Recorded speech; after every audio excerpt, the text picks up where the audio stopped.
20th, 2021 Duval City Council meeting to order at 7:03 p.m. Clerk, would you please, would you please join me for the flag salute? I pledge allegiance to the flag of the United States of America and to the and republic for which it stands, one nation, under God, indivisible, with liberty and justice for all. Clerk, would you please take the roll? Councilmember Brudnicki. Here. Councilmember Schaefer. Here. Councilmember McHenry. Here. Councilmember Remington. Here. Councilmember Hoag. I know she's there. She's here. Councilmember Napland. Here. Councilmember Langle. Here. We have a quorum. Excellent, thank you. All right, moving on to additions or corrections to the agenda. Under consent, please add payroll for April 5th, 2021 in the amount of $199,824.10. Payroll for April 20th, 2021 in the amount of $110,380.27. And claims for April 6th through April 20th, 2021 in the amount of $159,035.13. Under new business, please add item 5, Agenda Bill 21-42A, approve and authorize the mayor to sign the Northeast Roney Road Overlay Design Contract number 2021-20 with LDC Inc. in the amount of $24,600. Under presentations, please add Rio Vista Park Plan and police equipment, Rio Vista Park Plan, and then remove Agenda Bill 21-31B. And under, let's do the police equipment as item number 1 under the new business. And with that, hold on just a moment. The PD equipment is already as number 4. Do you want to move? Thank you. Yes, no, actually, yes, let's move it up if we can do that, because I want to make sure to respect the acting chief and lieutenant's time. But we do have an item. Actually, you know what? Let's leave it, Jody, because we've got items 5 and under new business and unfinished business under number 1. So let's go ahead and leave that as is. And we are removing unfinished business item number 2, government facilities plan contract. Is that what you said? Correct. Okay. All right. And with that, are there any council members that are interested in speaking this evening? Okay. Seeing none, with that, do we have a motion to approve this evening's agenda? So moved, Brudnicki. Second, McHenry. So we have a motion by Councilmember Brudnicki, a second by Councilmember McHenry to approve this evening's agenda. All those in favor, please say aye. Aye. Aye. All those opposed, please say no. Motion passes. Moving on to consent. Do we have a motion to approve this evening's consent agenda? So moved. Second, Brudnicki. We have a motion by Councilmember Hoag, a second by Councilmember Brudnicki to approve this evening's consent agenda. All those in favor, please say aye. Aye. Aye. All those opposed, please say no. Motion passes. And with that, we will move on to our comments from the audience. First off, Clerk Wyckoff, has anyone submitted any public comments in writing via email to you? No. Okay. And I'm allowing all of our participants or attendees to speak at this point in time. So they would like to speak, they can unmute and do so now. Great. So if there are any attendees, you'll have, you're welcome to unmute yourself and provide your name, and you'll have 3 minutes to speak to any topic you wish.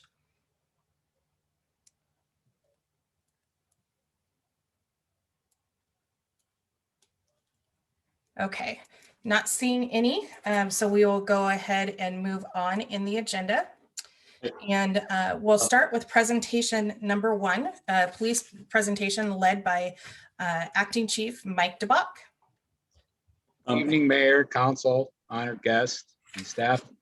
Did we have a question first? Thank you, Acting Chief. This is unrelated, and I'm sorry, Mayor, I was a little slow coming up with this when you asked for input from council members. I did want council members to be aware that King County is likely going to enact a ban on all fireworks in rural King County. All fireworks down, even things like snakes and things like that. That does not directly impact the cities. It doesn't change any city regulations. However, there is a concern that will bring actually more fireworks into Duval and some of the other cities that don't, that currently do allow fireworks. So this is more just for awareness at this point in time. I believe the final vote is, and Councilmember Lambert, since you're here, maybe you can comment on this. But I believe the final vote is maybe the 27th of this month on that, but I think it will likely pass. And we in Duval need to be aware of potential impact on us. And of course, that does impact not only our police department, but fire department as well. Yep. Thank you, Councilmember. We actually will need to add that to a committee of the whole agenda. That is an issue that we have addressed in the past. And with the county's change, there need to be additional discussion on that issue. Sure. So let's go ahead and move on to the police department presentation.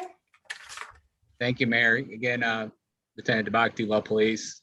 Thank you, Mayor, Council, honored guests, staff for attending this evening.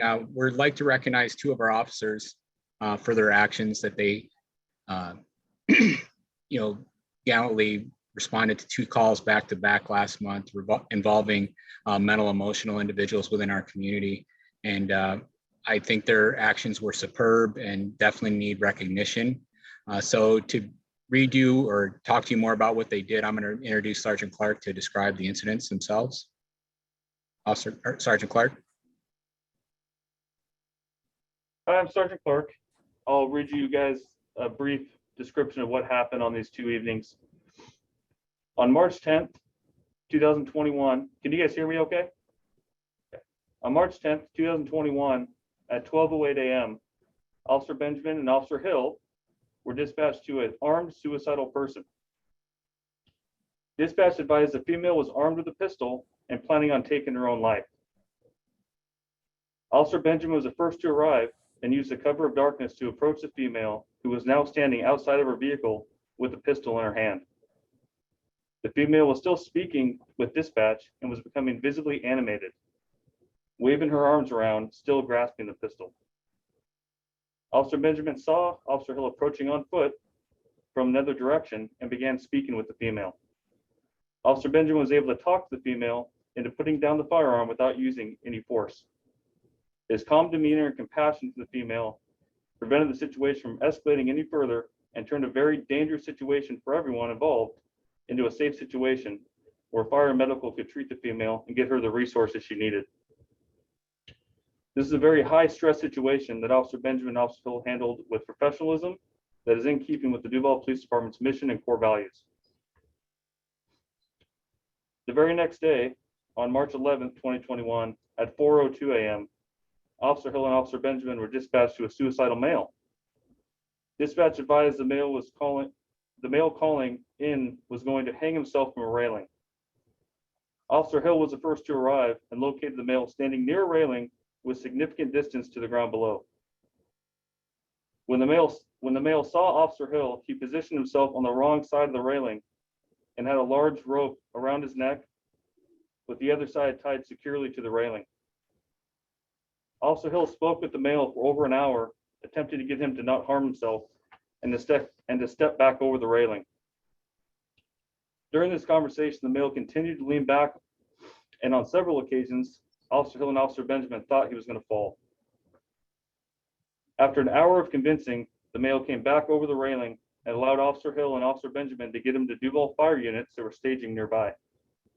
Officer Hill's patience and ability to maintain his composure in a high-stress situation undoubtedly contributed to this positive outcome. Both Officer Hill and Officer Benjamin demonstrated bravery, a high level of compassion for these citizens and embody the vision and core values of the Duval Police Department. It is situations like these that too often have a tragic outcome and lasting effects on the community and the officers that serve it. Due to their deliberate action and ability, a would-be tragic situation became an opportunity to help these citizens receive the help they so desperately needed from medical professionals. Thank you. In regards to their actions, I would like to issue both officers the Police Chief's Member Citation Award. First Officer Scott Benjamin, in recognition of your outstanding performance of duties and distinguished service to our department. On March 10th, 2021, you and Officer Hill responded to an armed suicidal person where a female was armed with a pistol and planned to take her own life. You were able to quickly build a rapport and convince the female to discard the firearm. She was then able to get the mental health resources she needed. On March 11th, 2021, you responded to a suicidal male where the male had placed a rope around his neck and was planning to jump over a railing to take his own life. Once again, you and Officer Hill were successful in convincing the male to forego his plan and get the additional mental health resources he needed. Your actions have brought great credit upon yourself, our department, and our Duval community. Job well done. Thanks, Chief. Nicely done. Officer Hill, again, I'm going to issue you the Police Chief's Member Citation in recognition of your outstanding performance of duties and distinguished service to our department. On March 10th, 2021, you and Officer Benjamin responded to an armed suicidal person where a female was armed with a pistol and planning to take her own life. You were able to assist Officer Benjamin in convincing the female to discard the firearm. She was then able to get the mental health resources she needed. On March 11th, you responded to a suicidal male where the male had placed a rope around his neck and was planning on jumping over a railing to take his own life. You and Officer Benjamin were successful in convincing the male to forego his plan and get the additional mental health resources he needed. Your actions have brought great credit upon yourself, our department, and the Duval community. Job well done. Thank you. Thank you, Chief. Thank you so much, Officer Benjamin and Officer Hill. We have a couple of distinguished guests with us this evening that I think would like to say a couple of words, and in deference to especially Senator Dingra being on the floor, I think tonight, I will ask her to go first and also let you know that Representatives Springer and Goodman send their regards. However, they are in the middle of the floor debate on the capital gains tax and unable to break away to honor you in person. So with that, Senator Dingra, welcome and thank you for being here. Good evening. Thank you so much for inviting me, Mayor, and to the council members here. I cannot tell you what an honor it is to be here with all of you for such a amazing event. My name is Manka Tingra, and I'm so proud to be the senator representing the 45th Legislative District.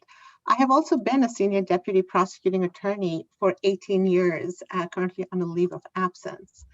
And we all know that the work that our law enforcement officers have been doing has changed so dramatically over the years. More and more is asked of all of you, and not just to protect us all and save and solve crimes, but to also do the work of public health, respond to mental health crisis, respond to addiction, and to be the solution for our homelessness. You all are truly the guardians of our society.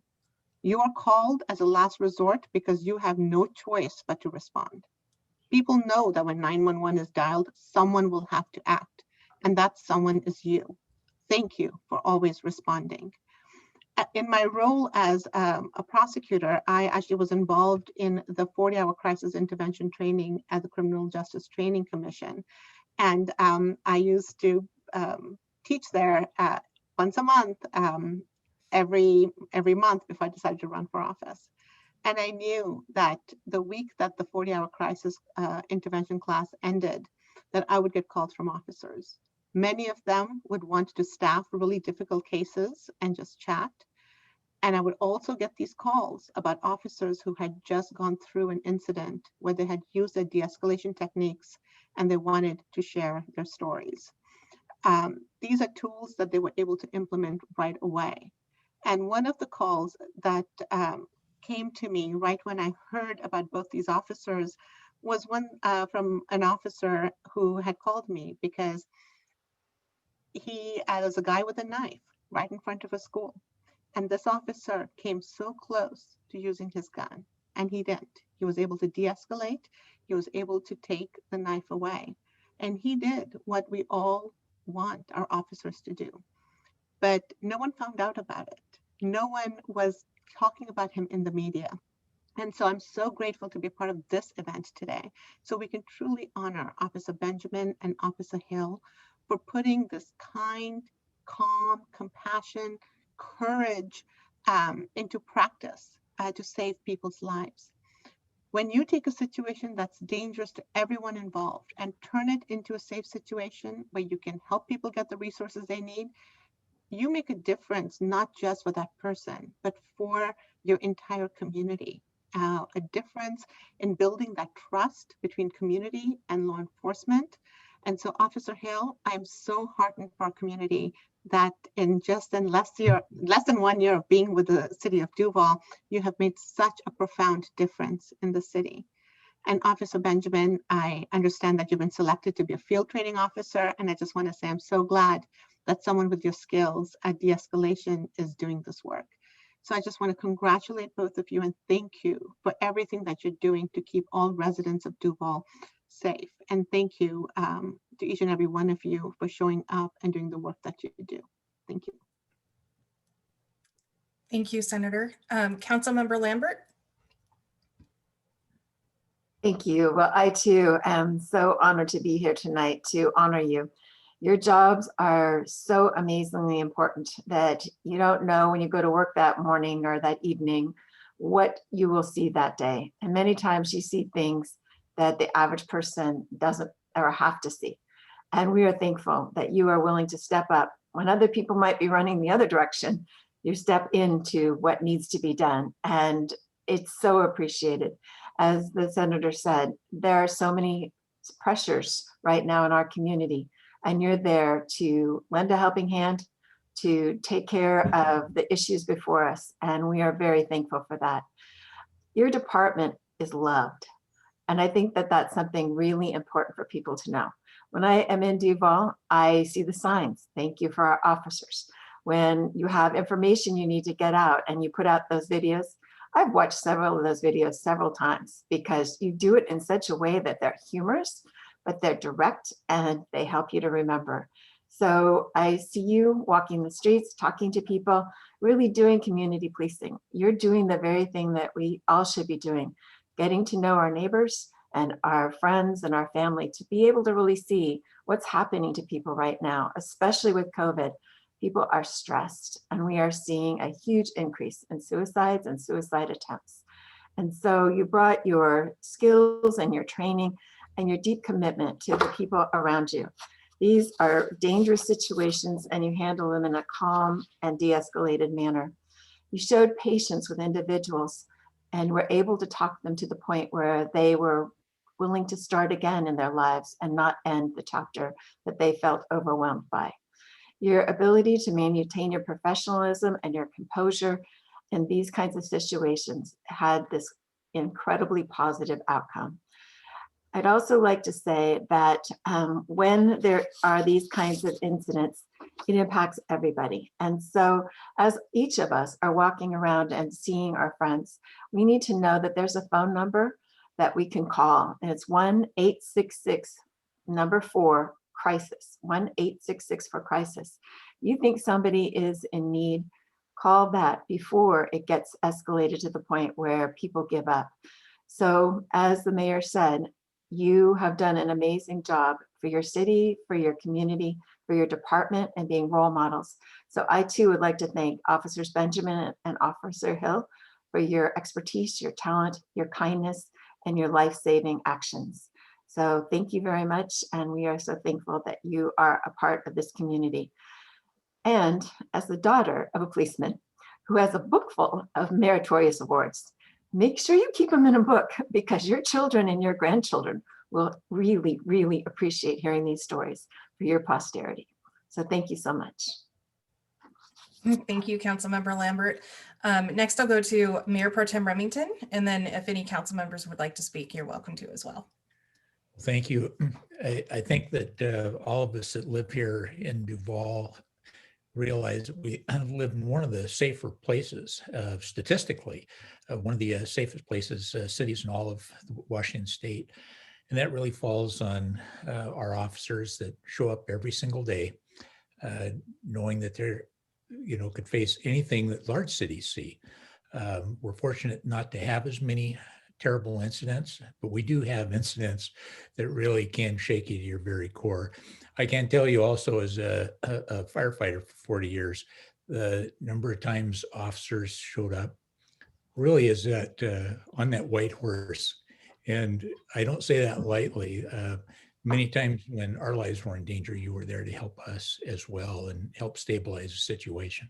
So I just want to thank you on behalf of our community, on behalf of council, and can't say enough how proud we are of you. Thank you. Thank you, Mayor Pro Tem. Are there any council members that would like to speak? Councilmember Brodnicki and then Langle.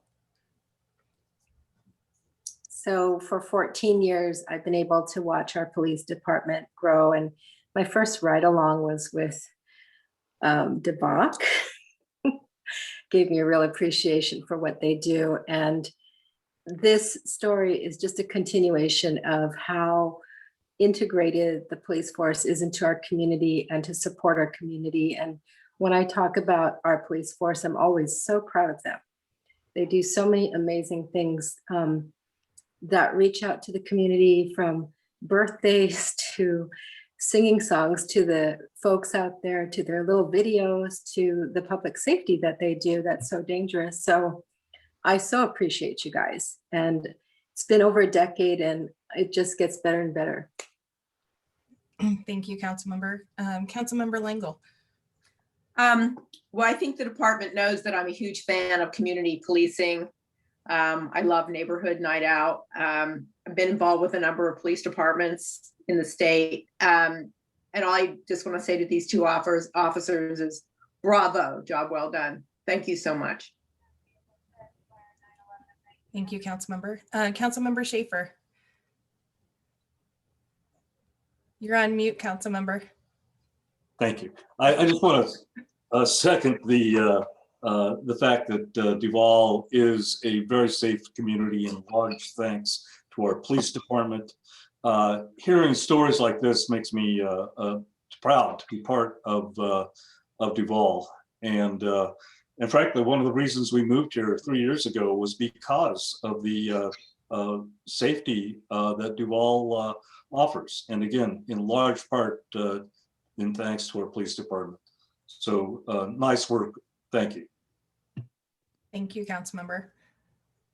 Councilmember Hoag and then McHenry. I really don't feel like I can say anything more, but it sounds like we all are in consensus that how proud we are of our police department. So thank you so much. Yeah, same here. Just a simple thank you for such a amazing job. And so much of what you do, many of us don't hear about on a daily basis. And we can't imagine those situations until maybe one day, perhaps we find ourselves in them and you answer the call and help everyone involved. So just thank you so much for what you did. Thank you. All right. Anyone else? Okay. Well, thank you all so much and congratulations, Officer Benjamin and Officer Hill. I think everybody said it very well. We are such big supporters of you. And I think I really firmly believe that we have one of the best police departments in the country, and your actions and your ability to de-escalate really highlights that. And thank you for everything that you do for our community. All right. So thank you. Bravo. Have a good evening, gentlemen. And so with that, we will move on to our second presentation, Municipal Financial Planning with Jim Nelson.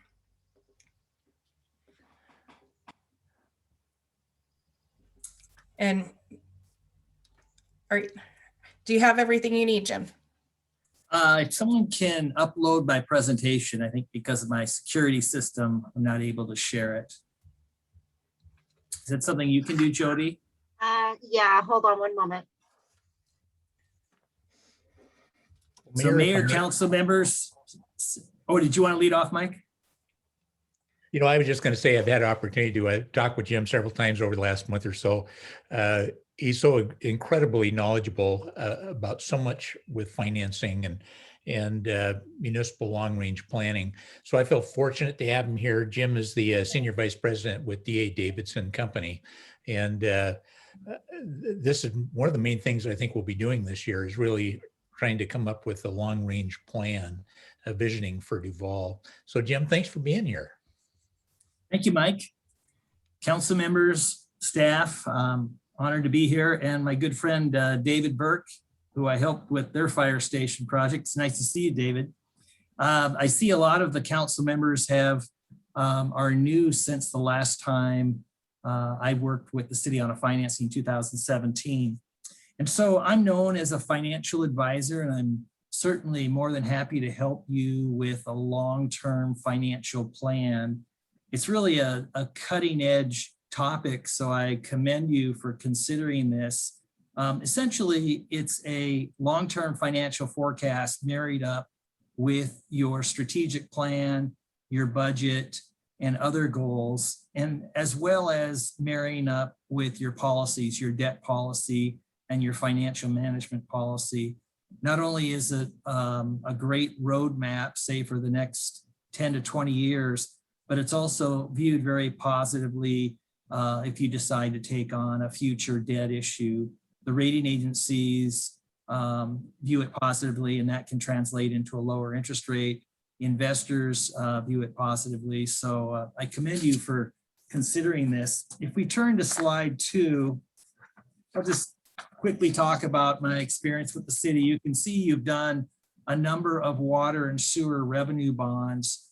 The last one was in 2011, and that was 10 years ago. The city was much smaller, and yet you still achieved an underlying rating of AA-, which was really quite an accomplishment. And then I served as the financial advisor on your 2017 limited tax general obligation bond for the Main Street reconstruction, as well as the Big Rock ball fields. So as you may know, as a municipal advisor, financial advisor, we're registered with the Securities Exchange Commission and the Municipal Securities Rulemaking Board. We have a fiduciary duty to always act and provide advice in a manner that's in the best interests of the city, and there's a duty of care and loyalty. If you turn to slide 2, just shows some of the examples of the presentations. On a lighter note, I have to commend the city. Back in 2014, 10:30 in the morning, I came to your council retreat. The mayor then was Will Ibershoff, who is actually the city manager now at Sultan I work closely with. But I was surprised that council members would want to hear about bonds and the bond market at 10:30 in the morning. That's usually a little too early for that type of subject, but that just gives you some of examples of the presentations. And then in 2018, there was an overview that I did with the previous finance director just to get her up to speed on everything. And now if we turn to page 3, again, serving as a financial advisor, we would help you with all sorts of analysis, a financial review, looking at your current operating expenditures, capital expenditures, reviewing various revenue sources and user fees, and again, helping you with that long-term financial forecast, providing financing options for future capital improvement projects. And I know that there's no debt or bond plans at this time, but I think it's just important to kind of know some of those options and tools. One of them is, in 2009, we all remember the Great Recession, but there's something that I heard from a number of customers back then. It's called a reimbursement resolution. And when you spend cash for capital improvements, the council can have a bond attorney prepare a simple 3-page reimbursement resolution. Doesn't cost anything to prepare that, but it's just a great safety net. The IRS says that if you spend cash for capital improvements and more than 60 days has expired from the date the check was issued and you don't have a reimbursement resolution, then you lose out on that opportunity to replenish cash from a future bond. But that's an important planning tool just in case we ever go through another economic downturn. And then again, reviewing and providing suggested updates to your debt policy. I'm actually on the state's debt policy review panel, so I see a lot of those. One of my expertise is in financial management policy, and I've helped a number of jurisdictions with updating their financial management policy. And probably one of the best in the state, considered the gold standard, or as the rating agencies call it, very robust, is for the city of DuPont on their second rating upgrade in a 2-year period, which we usually don't see a second rating upgrade in 2 years. It was actually called out in their rating report that one of the contributing factors to the rating upgrade was an updated financial management policy. And then I think it's important to look at case examples of how cities of similar size have generated new tax revenue sources and have dealt with some of the challenges that you may be dealing with, whether it's parks issues, a new city hall, a new police station. We turn to slide 4.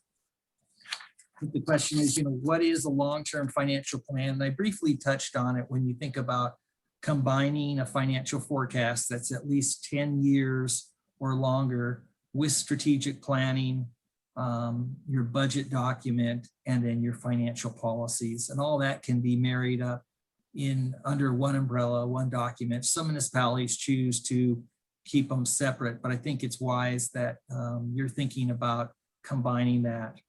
Revenues and expenditures are projected over a long period of time, say 10 years to 20 years, using assumptions about economic conditions that may change, whether your assessed valuation goes up or down, future spending scenarios, adds to staff, other variables, and then identifying financial and operational challenges that the city may have to deal with in the future. And we'll talk more on it. One of the real, you might say, popular subject or a common question I get is any ideas on how to deal with future park operating costs? And we'll touch on that in another page. It's basically looking at, is there a model where you could have a new taxing source to cover those park operating costs and still control? And that's known as a metropolitan park district, or you turn it over to a new independent taxing district beside you, Metropolitan Park District. But that's been a very popular question recently, and it's something you may want to think about. And then once you develop that plan, then the city needs to decide how to use that plan, prioritize those goals, and lay out target dates to accomplish those goals. And then the plan is reviewed and updated on a regular basis. Again, it assists you in educating stakeholders to help build consensus for decision in the future. It evidences that future need, whatever that particular project would be. And then it's viewed very positively by the bond market and by the rating agencies, and that can translate into lower interest rates. If we turn to slide 5, I'll just go over this real quick. Starting, number 1, it's working with you is to understand your long-term goals, what the challenges are in the future, what your concerns are on funding certain items and maintaining the level of service. Performing that financial review analysis of all your various funds, water, sewer, storm, the general fund, parks fund, streets funds, and developing that long-term financial forecast and the long-term financial plan. There's a number of examples out there. Some are as simple as 10 pages. Others are as long as 150 pages. Your budget document is very good. And I think to, kind of marry that up with a long-term financial plan, and then to put some of your policies and other documents under the same umbrella. Once the financial forecast is completed, then you can look at updating the debt policy and the financial management policy to make sure that the goals in the financial management policy are achievable. And as an example, for water sewer financing, typically you'll see a goal to maintain unrestricted cash of the utility system equivalent to 6 months of operating expenses. maintaining a parity debt service coverage ratio, say of 2 times or greater. And that's what most utility systems do that are rated AA or higher.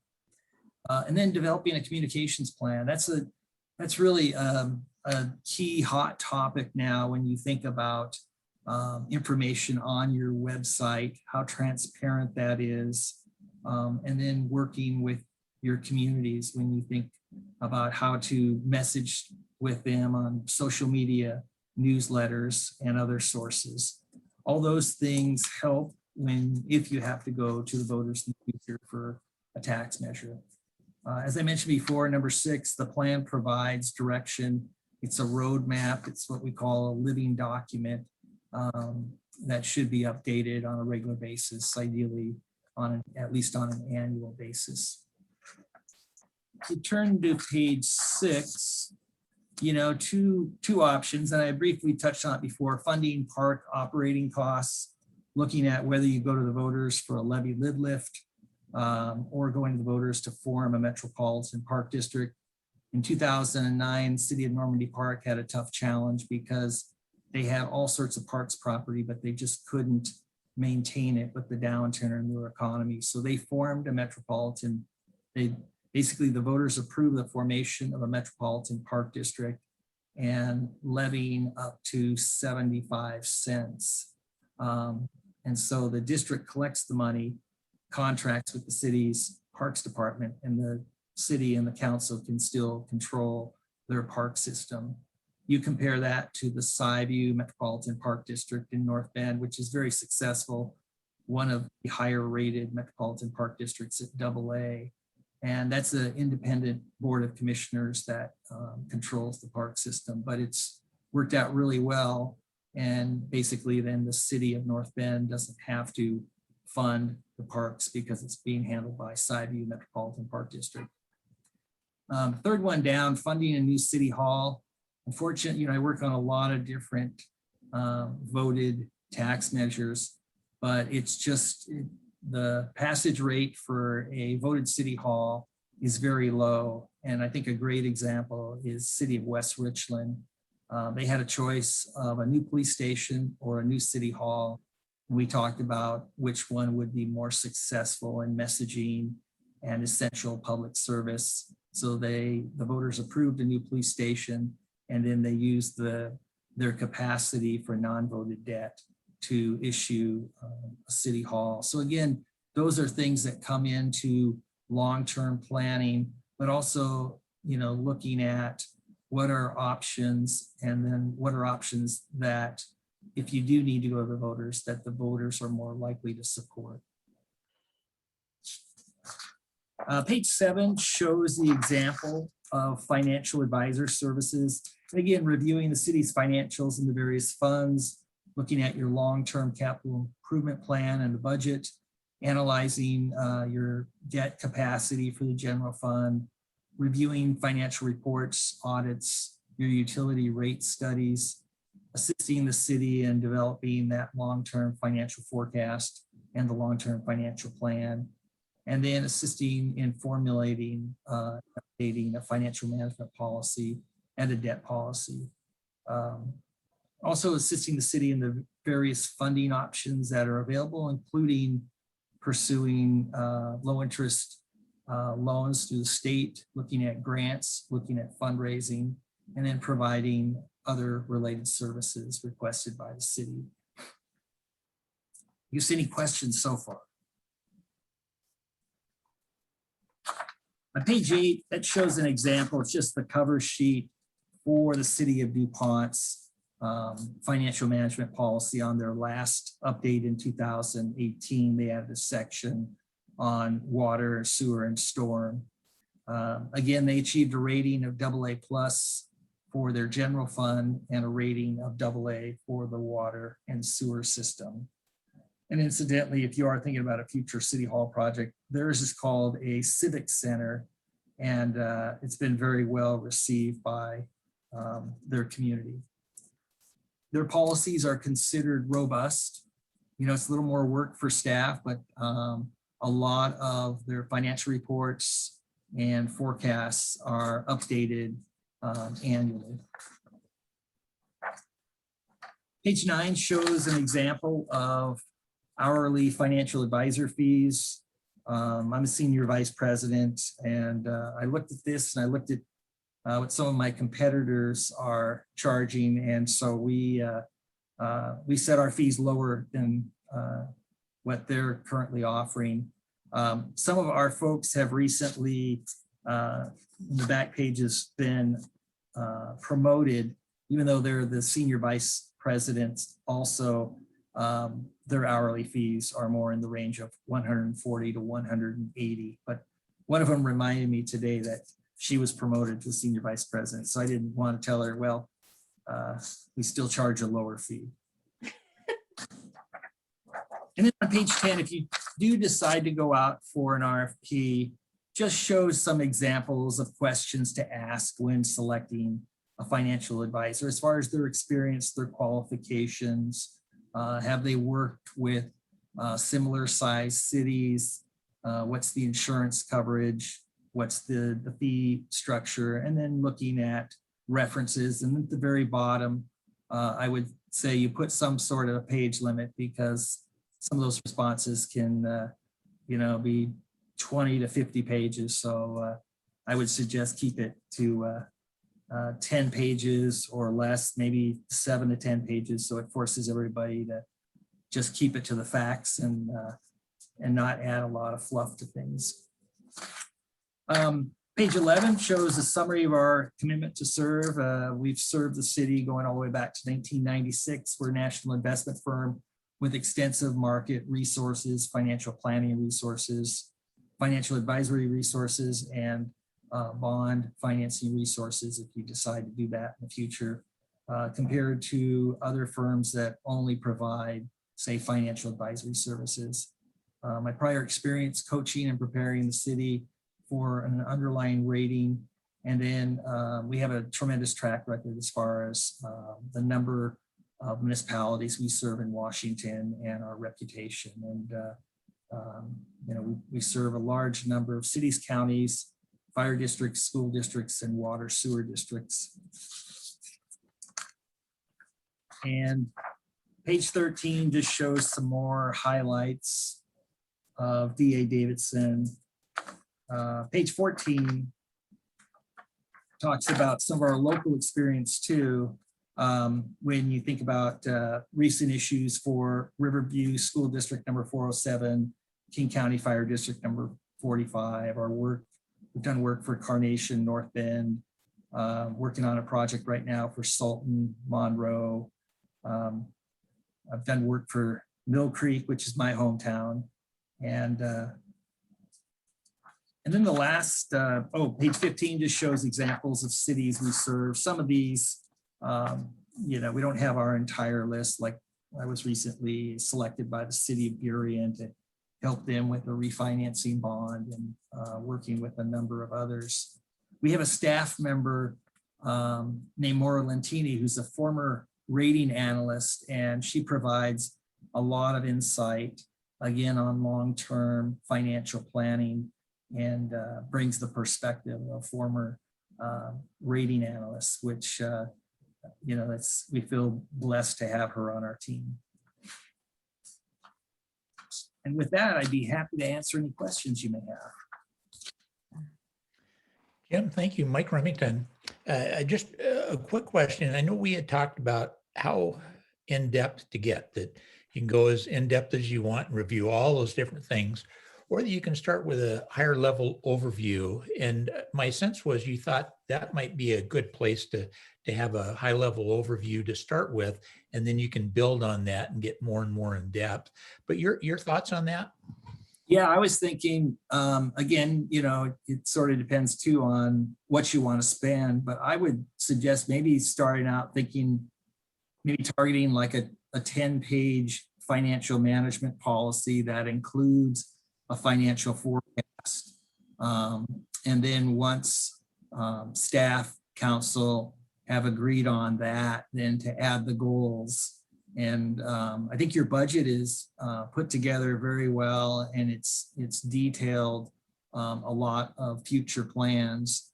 But then from there, you can just build on that financial forecast. But yeah, I think the first step is establish a financial forecast that would look out the next 10 to 20 years.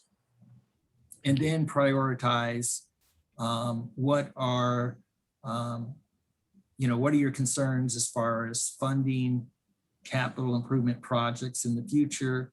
What are your concerns as far as maintaining level of service, but still to cover operating costs, and then to kind of plan for some of those options. Yes. Thank you, Dorothy? Councilmember Lingle. And then I think I saw Councilmember Brodnicki's hand. Let's see, am I off mute? Yes.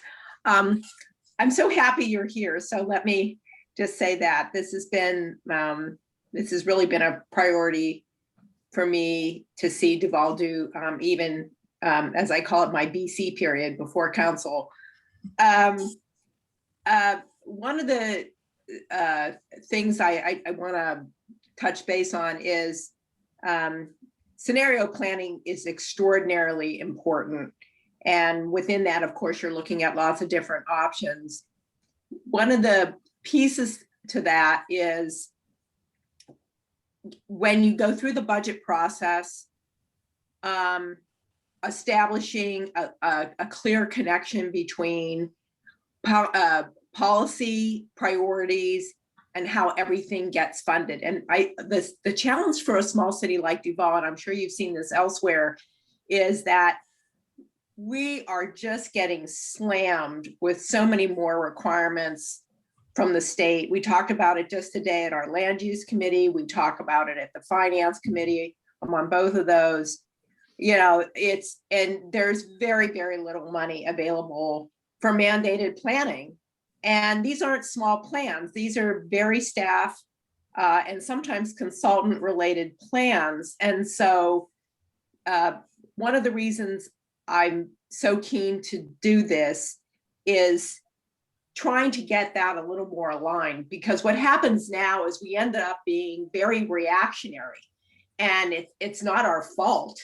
It's just that we get pulled in a million directions. And so even if you have a financial management plan, it's almost like it's going to get pulled at so much. So, what techniques have you seen in other places that help everyone stay on track and kind of tune out some of the external noise whenever you can, so that the staff can do their work, accomplish the priorities? I mean, it just seems like small cities in particular are just, and small cities like Duval, which the mayor and I've discussed this, we're not really urban. We're really kind of rural, and county policies, state policies, perhaps federal policies kind of leave us in an odd place. So you've worked with lots of cities. I hope that's probably bouncing a little bit, but that's kind of my description of kind of our big financial challenges. How do we stay enough focused, to handle some of these competing requirements and demands, and what our options might be for all that? Yeah, I can give you, one example is City of Sultan. They are growing now so fast with impact fees, with new construction. And so I just met with the City of Sultan and kind of crafted a long-term financial forecast. But it was focused just on the water sewer system. But I spread it out over 20 years. They're going to look at a 30-year financing. But again, they'll take advantage of low interest rates. They could probably afford the bond over a shorter period of time, but they'll finance it over 30 years so that it gives them flexibility. They could lay another bond on top of it if need be. And they're also looking at it where they go, because what you're trying to do is avoid spikes to the ratepayers. So I think a lot of it, I guess the short answer for you is trying to help you look at those scenarios and then plan and then say, what's the priority? What's the solution that best meets your needs and also gives you flexibility for the future? And so if Sultan continues to grow then they'll have the option, if they want to, is to convert that 30-year bond into a shorter term with what we call a call date prepayment option. But for some municipalities, there's one city up north, and they competed against the neighboring city on sales tax, and they were so proud of it, which is, they should be. But all of a sudden 2009 hit, and they came back to me and they said, yeah, we should have financed it longer, because now we can't handle it because our sales tax revenue really dropped. So those are the kinds of things, I think, where you run the sensitivity analysis and then look at what the community can afford. For a water sewer system, typically, there's a rate study consultant that will help with that. But then you start looking at, street operating costs, park operating costs, adding staff, adding police officers, funding a police station, and what are those options? And sometimes that can be really challenging for the communities. City of Fircrest is pretty interesting because I help them with their project, and it's not to be, overly focused on bonds, but it's just some new trends. They went to the voters for $13 million for a new community center, recreation center pool, and their fundraising efforts were so successful. Even though the voters approved 13 million, they'll only issue 9 million. So that's a great public relations opportunity. Earlier today, I was on a conference call, a Zoom call. It was a recap with Peninsula Metropolitan Park District, just on the other side there in Gig Harbor. Been working with them for 4 years, and it's pretty fascinating. They hired a construction manager as their new executive director. But between my information and her information, we put together a great sensitivity analysis, a long-term financial forecast. And they've got user fees coming in. This is a community recreation center. It's a $35 million project. They funded 16 million with bonds, and then approximately 14 million came from cash. And so they went out for a levy lid lift and then really proactively planned on how they would build up their cash reserves and contribute toward the project. And so it's a non-voted bond. And then they're working with the same fundraiser that Fircrest works with, and they're hopeful to raise at least 3 million. They're getting a $1 million grant from the state. But both of those projects I felt were really cutting edge. Both received high rating grades. They have strong financial management policies, and they have financial forecasts. So on some of those things, it's the pieces will fall into place. But then for some communities, it's a challenge because they may not have that much sales tax revenue coming in. And then you just have to look at it and go, what are the sources to maintain these levels of service, but not overburden the citizens and taxpayers. Can I just ask one quick follow-up? It has to do with private placements. When you're looking at these different terms of financings, what's happening right now with private placements? Yes, great. I love private placements. But it's a great, what's happening with them? It's a great question. I've turned into an expert on private placements in the last few years. It's now our standard practice to look at the bond market, make assumptions on what your rating would be, and then compare it to a private placement to a bank. So we have a list of 30 banks. The sweet spot, so to speak, for banks is typically 15 years or less. There's a handful that will do 20 years, but then some of those banks will offer an anytime call date prepayment option that it doesn't impact the interest rate. It's just something that they do. And so then we'll talk with the municipality and say, okay, what's the likelihood here that you'd want to pay this off real soon? And maybe they're going to be selling a piece of property, or maybe there's a certain circumstance. But yeah, it's pretty interesting, especially when the term is 15 years or less. Then we'll look at that. we looked at that with King County Fire District number 45. That was a 20-year financing, and the public bond sale was more cost effective than the private placement to a bank. Thanks. Thank you. Councilmember Napland? Thanks. I'm so glad you're here today, and I have a lot of interest in this topic.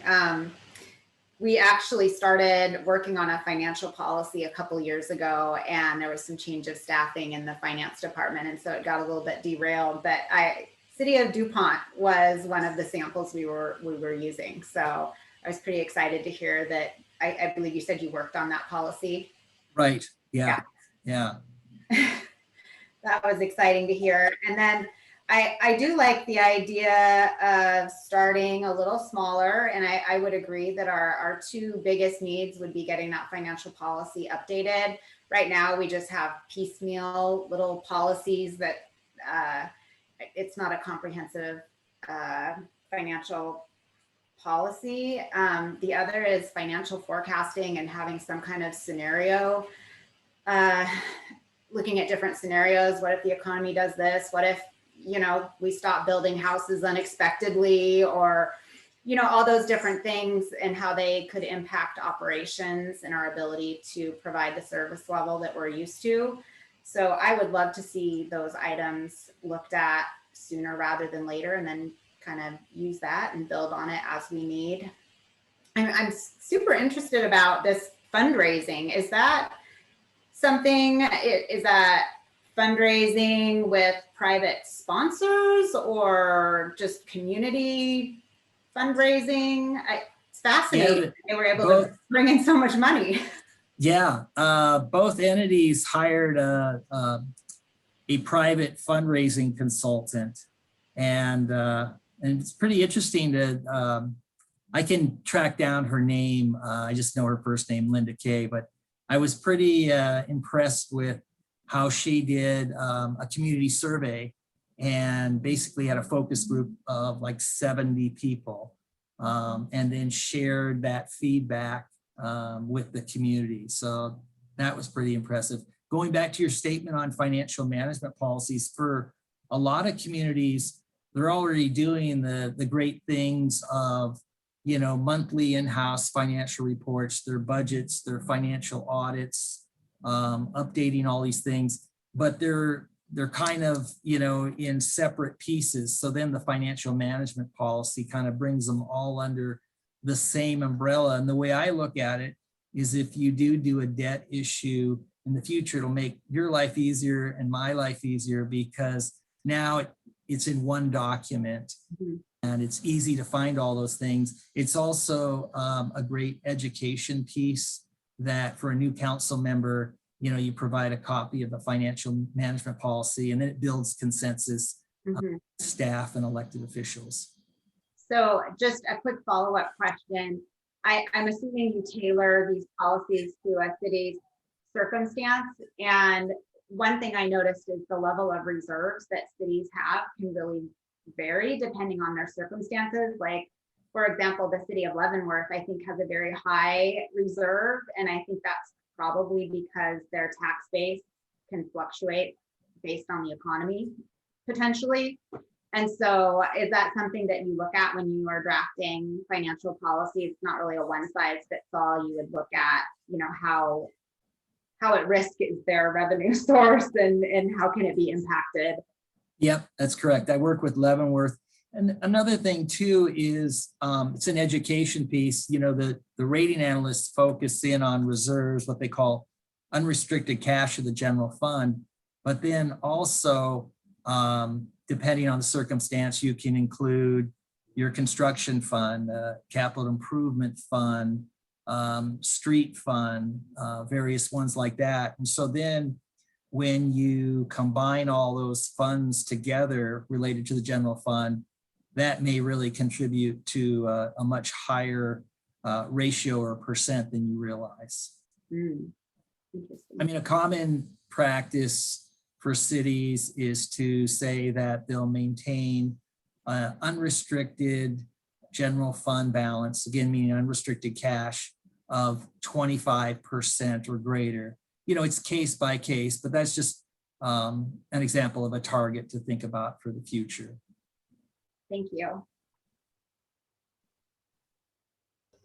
Any other questions for Mr. Nelson?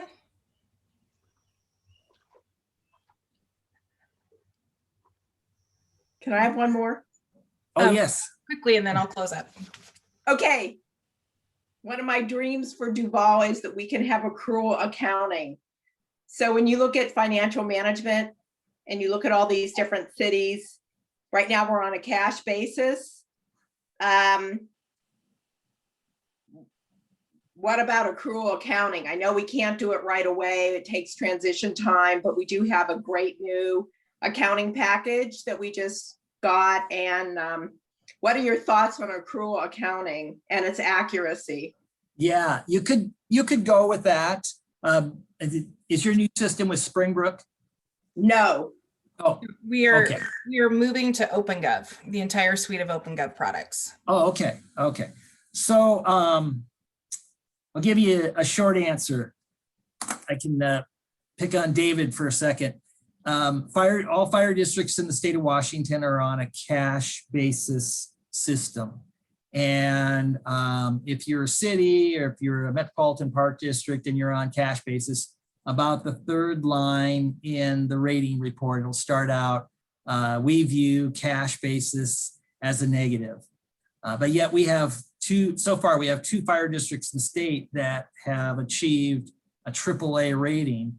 And up until 2017, we didn't have that. So the way to get around it from a rating perspective is to have a long-term financial forecast and equipment replacement plan. And so that's how I counsel fire districts and metropolitan park districts and others that they'll say, gosh, do we need to go over to accrual? Is it going to hurt us on the rating?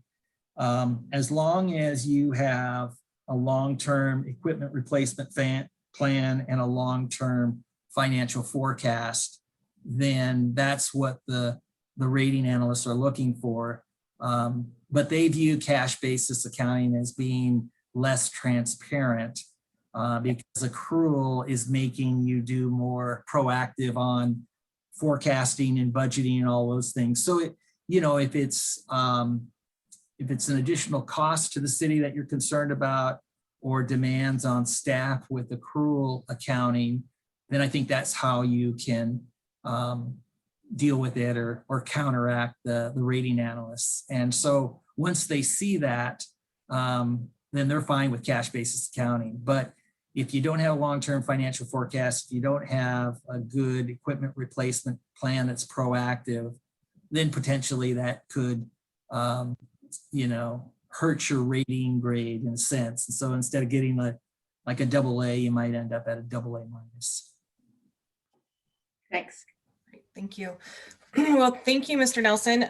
I know that when Councilmember Lingle says that it was BC before council, before she was on council, it was one of the first things we actually talked about in my first year as mayor, and getting to that point to have a stable finance department and getting the software in place has been such a huge component of that waiting approach to get there. And I think we're all really excited to be taking this next step for the city and hoping to get those long-term plans in place so that one of the things I look at besides just the financial stability and resiliency is making sure that the decisions that council and administration need to make in the future are no-brainers because the policy guides you rather than the politics, and making sure that the policy is based on the needs of operating the city and then providing that extra level of service that the community wants, and have those procedures in place to make it easy. And it also provides political cover when a council needs to spend millions of dollars on a piece of equipment. It's like, this is what our policy says. This is what we need to do. This is what's been vetted, and this is how we keep the city in good financial condition. And that's definitely what I'm looking forward to over the next couple of years as we get this work done. So thank you for your time this evening. Yeah, thank you all. Great to see you all. And let me know if you have additional questions. All right, thank you. Thank you. And with that, we will move on to the Rio Vista Park update. And I just do want to remind council, we're having some great conversations, but we are already at 8:08 with a lot of business on the docket. So if we can try and make sure we stick to the topic that we're looking at and keep our comments brief, that would be great, so that we can get folks out of here on time tonight. So thank you. Troy? Hey, good evening, Mayor and City Council. Troy Davis with the City of Duval Senior Planner. Tonight we want to address the Rio Vista Neighborhood Park that's going in as part of the Rio Vista preliminary plat and final plat. A little bit of background on this project going forward is it all stems out of our 2009 Parks, Trails, and Open Space Plan, which called for a neighborhood park in the vicinity of where this neighborhood's located. And just so has it our luck, a developer came in looking to develop a neighborhood in the region, and the city was able to enter into a development agreement in 2015 for the creation of this neighborhood park. In 2016, the plat received preliminary plat approval. Normally during the P-plat approval process, we include the site plan reviews that are associated with any type of plat. Usually this is in line with multifamily developments, but in this case, it was for a park associated with single family development. But in either regards, the developer at his option chose not to go through the site plan review process concurrently with the P-plat process. And so those two processes were separated out. Which is why we're talking about the park kind of all these years later, as opposed to back in 2016, like we normally would have. So in 2018, we had our open house for the neighborhood park to gather public input as to what they would like to see at the park. And then in 2019 or 2018, 2019, a new buyer purchased the preliminary plat, KB Homes, from Mike Reed. And they wanted to do a minor modification to the plat that was approved. And so they went through that process. And then they were eager, once they got through that process, to begin work on their construction drawing approval. So as you can see, the focus kind of shifted away from the park that was just kind of lingering out there as far as site plan review. And then we kind of got on their case a little bit last year saying, hey, you guys got to get this site plan review taken care of before final plat, because according to the development agreement, you need to have this park installed and in place before you can get final plat approval. So in late 2020, in September, KB Homes finally submitted their site plan for park review to the city. And in October, end of October, we had a joint workshop between the City Council and Planning Commission where Jim Berger, I believe, gave a presentation on kind of what the park concepts were going to look like. So to jump into the vicinity where we're talking about, for people that may not be familiar, this park will be located in the 270th block of Northeast 143rd Place, kind of right here in the center of what will be the Rio Vista neighborhood. There's a little zooming in. So this red outline will be the shape of the park. Here to the lower left will be townhomes, and the detached single family homes will be here to the east and to the south. But in the center here, we have mostly a wetland, and then we'll have park space throughout the eastern, southern, and western portions with a trail that traverses through the wetland buffer. So going back to kind of those park amenities and public input, the development agreement also states some of those items that need to be included in the park. That includes play equipment, hard active recreational surface over storm vault, walking paths, a bicycle rack, benches, and landscaping. And then from public input back in 2018, when we had the open house, members of the public had suggested disc golf, some sort of naturalized activity, a grass lawn area, some kind of spider climbing structure, creative play space, and interestingly enough, bear-proof garbage receptacles. We've definitely had some issues, I think, with bears wandering through Duval, so maybe that was the time that sparked that comment.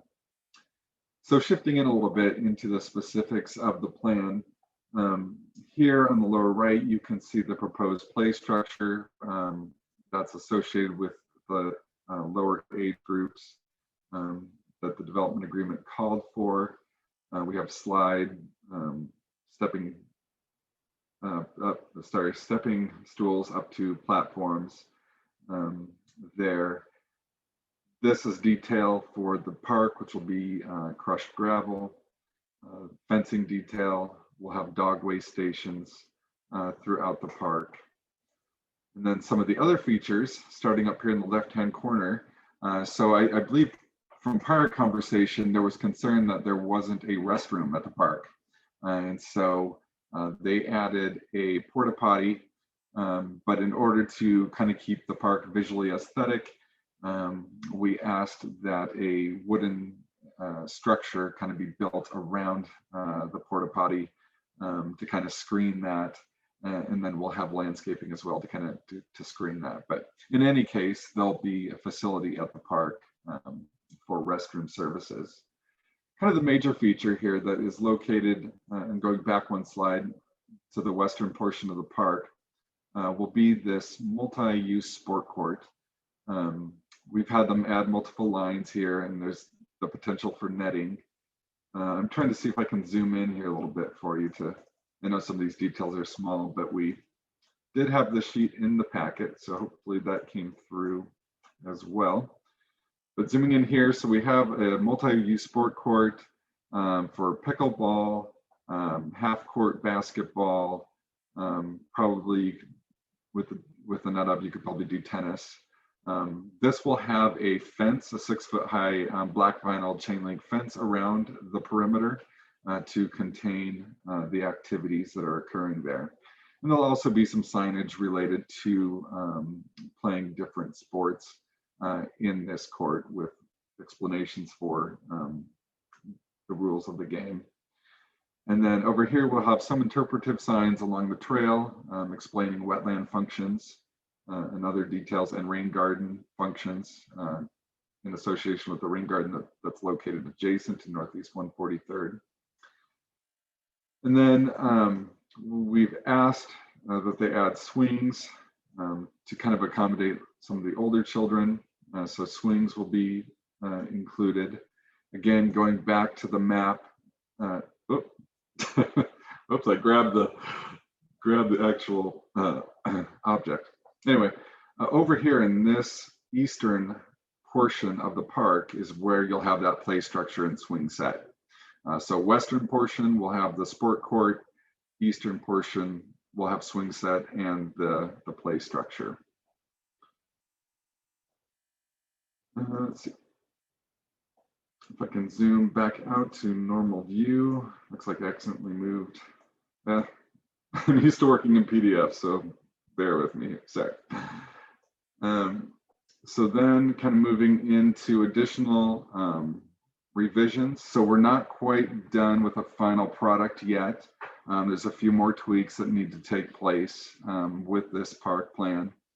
The final tweaks will kind of come as we push this through the rest of the process. So we have our hearing set up, or sorry, not hearing, our design review meeting before the Planning Commission set up for May 12th. And then we're hoping to have a public hearing with a hearing examiner set up for June. So as we go through this process, we may see some adjustments to the landscaping to accommodate requested amenities and possibly to help stay closer to budget. There's an extensive amount of landscaping, throughout this proposal that we may need to simplify some in order to get those amenities in there. We're also asking that the play chip area that's in the eastern portion of the park that accommodates the play structure and swing set, we're going to ask that area be expanded in order to give the city room to grow, I guess, so to speak, to add additional equipment as time and budget allow in the future. And then we were going to ask the swing set match the play structure in terms of its manufacturer. The one that they had presented doesn't match. And so just for aesthetics, asking about that match. So some of the prior adjustments that we've worked on, probably since you've seen the plan back in October, was having the addition of the basketball hoop and and multi-use sport court, the addition of swings, as we've talked about, the addition of the shelter of the restroom, as we talked about. We've had some modifications to the landscaping and pathways that are throughout the park. We've had them add a picnic table and bench to the west side of the park over where the multi-sport court is, so that those that may be watching have somewhere to sit. And then we've had them adjust some of the fencing that they have proposed for the park. So park maintenance, so once we get the park installed, it becomes the question of who maintains what. There will be bonds in place that the HOA is responsible for ensuring. And so part of that is with landscaping outside of the sensitive area. The HOA will be responsible for 1 year past the point of performance. So what that means is basically the developer installs everything, planning inspects to make sure everything that's installed is performing. Once we start that clock, then they're responsible to maintain for a year. With regards to engineering bonds, the improvements such as the playground structure, pathways, concrete, those are bonded for a period of 2 years. So the HOA will be required to maintain those for a period of 2 years. And then with the sensitive area, those bonds will be in place for at least 5 years. And so the HOA will be responsible for maintaining everything within the sensitive area, which includes the trail, for a period of 5 years before it's turned over to the city for maintenance. So to kind of visualize that, we have a maintenance map that we're currently working on with the applicant or developer, I should say, to get some final tweaks for ease of accuracy.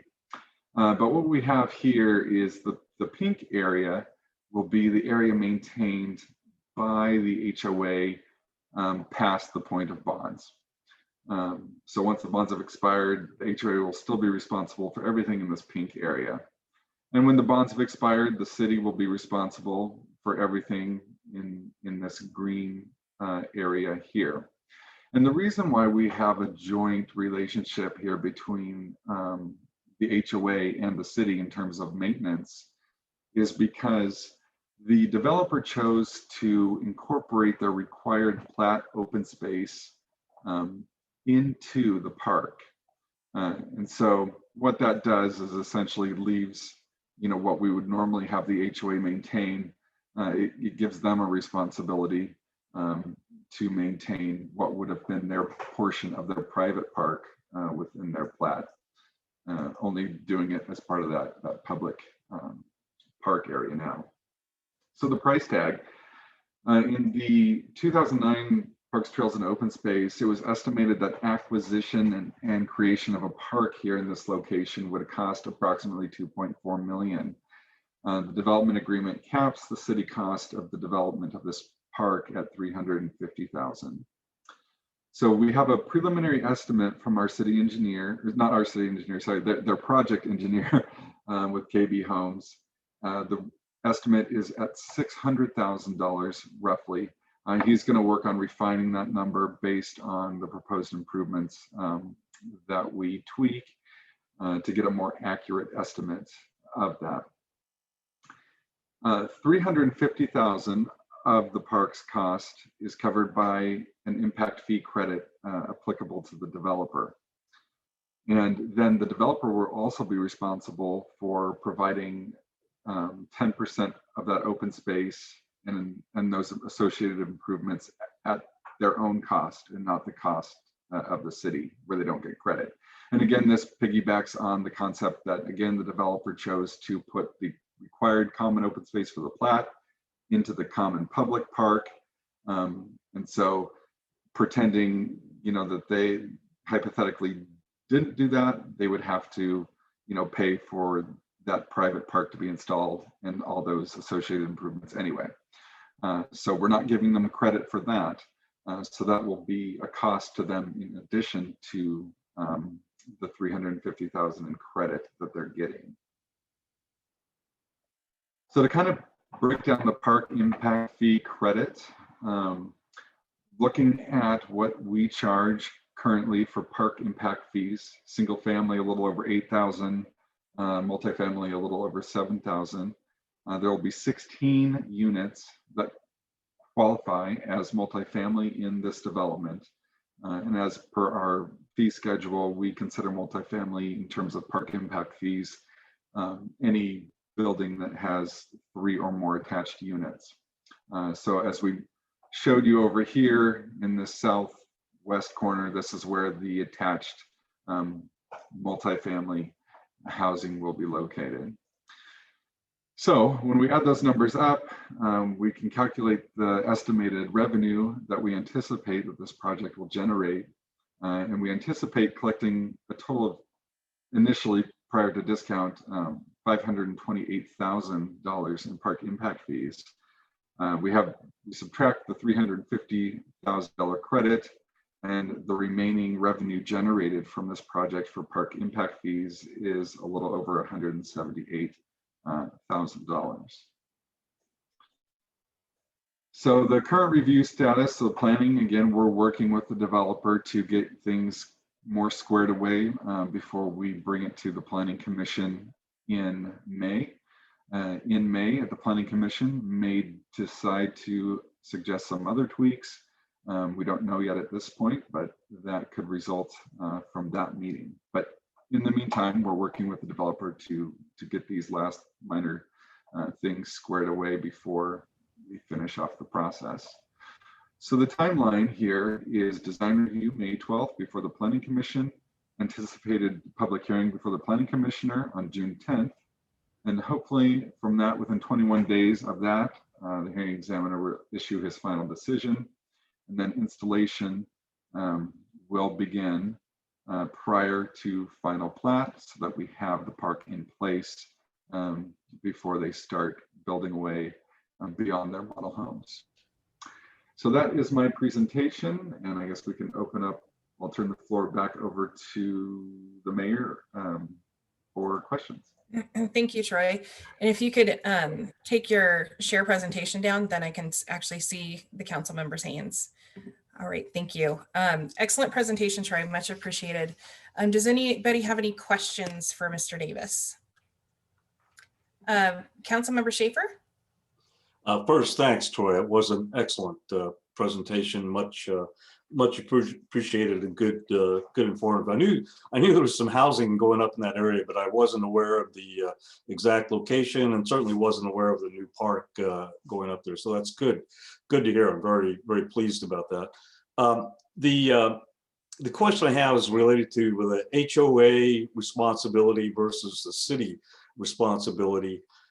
Because of its location, it appears to me the HOA will get the primary use out of that. I understand this will be a public park, but nonetheless, it's a bit off to the side there, so to speak. So why not have the HOA permanently responsible for maintaining that park, as opposed to only the 1 year or 5 year, depending on the area?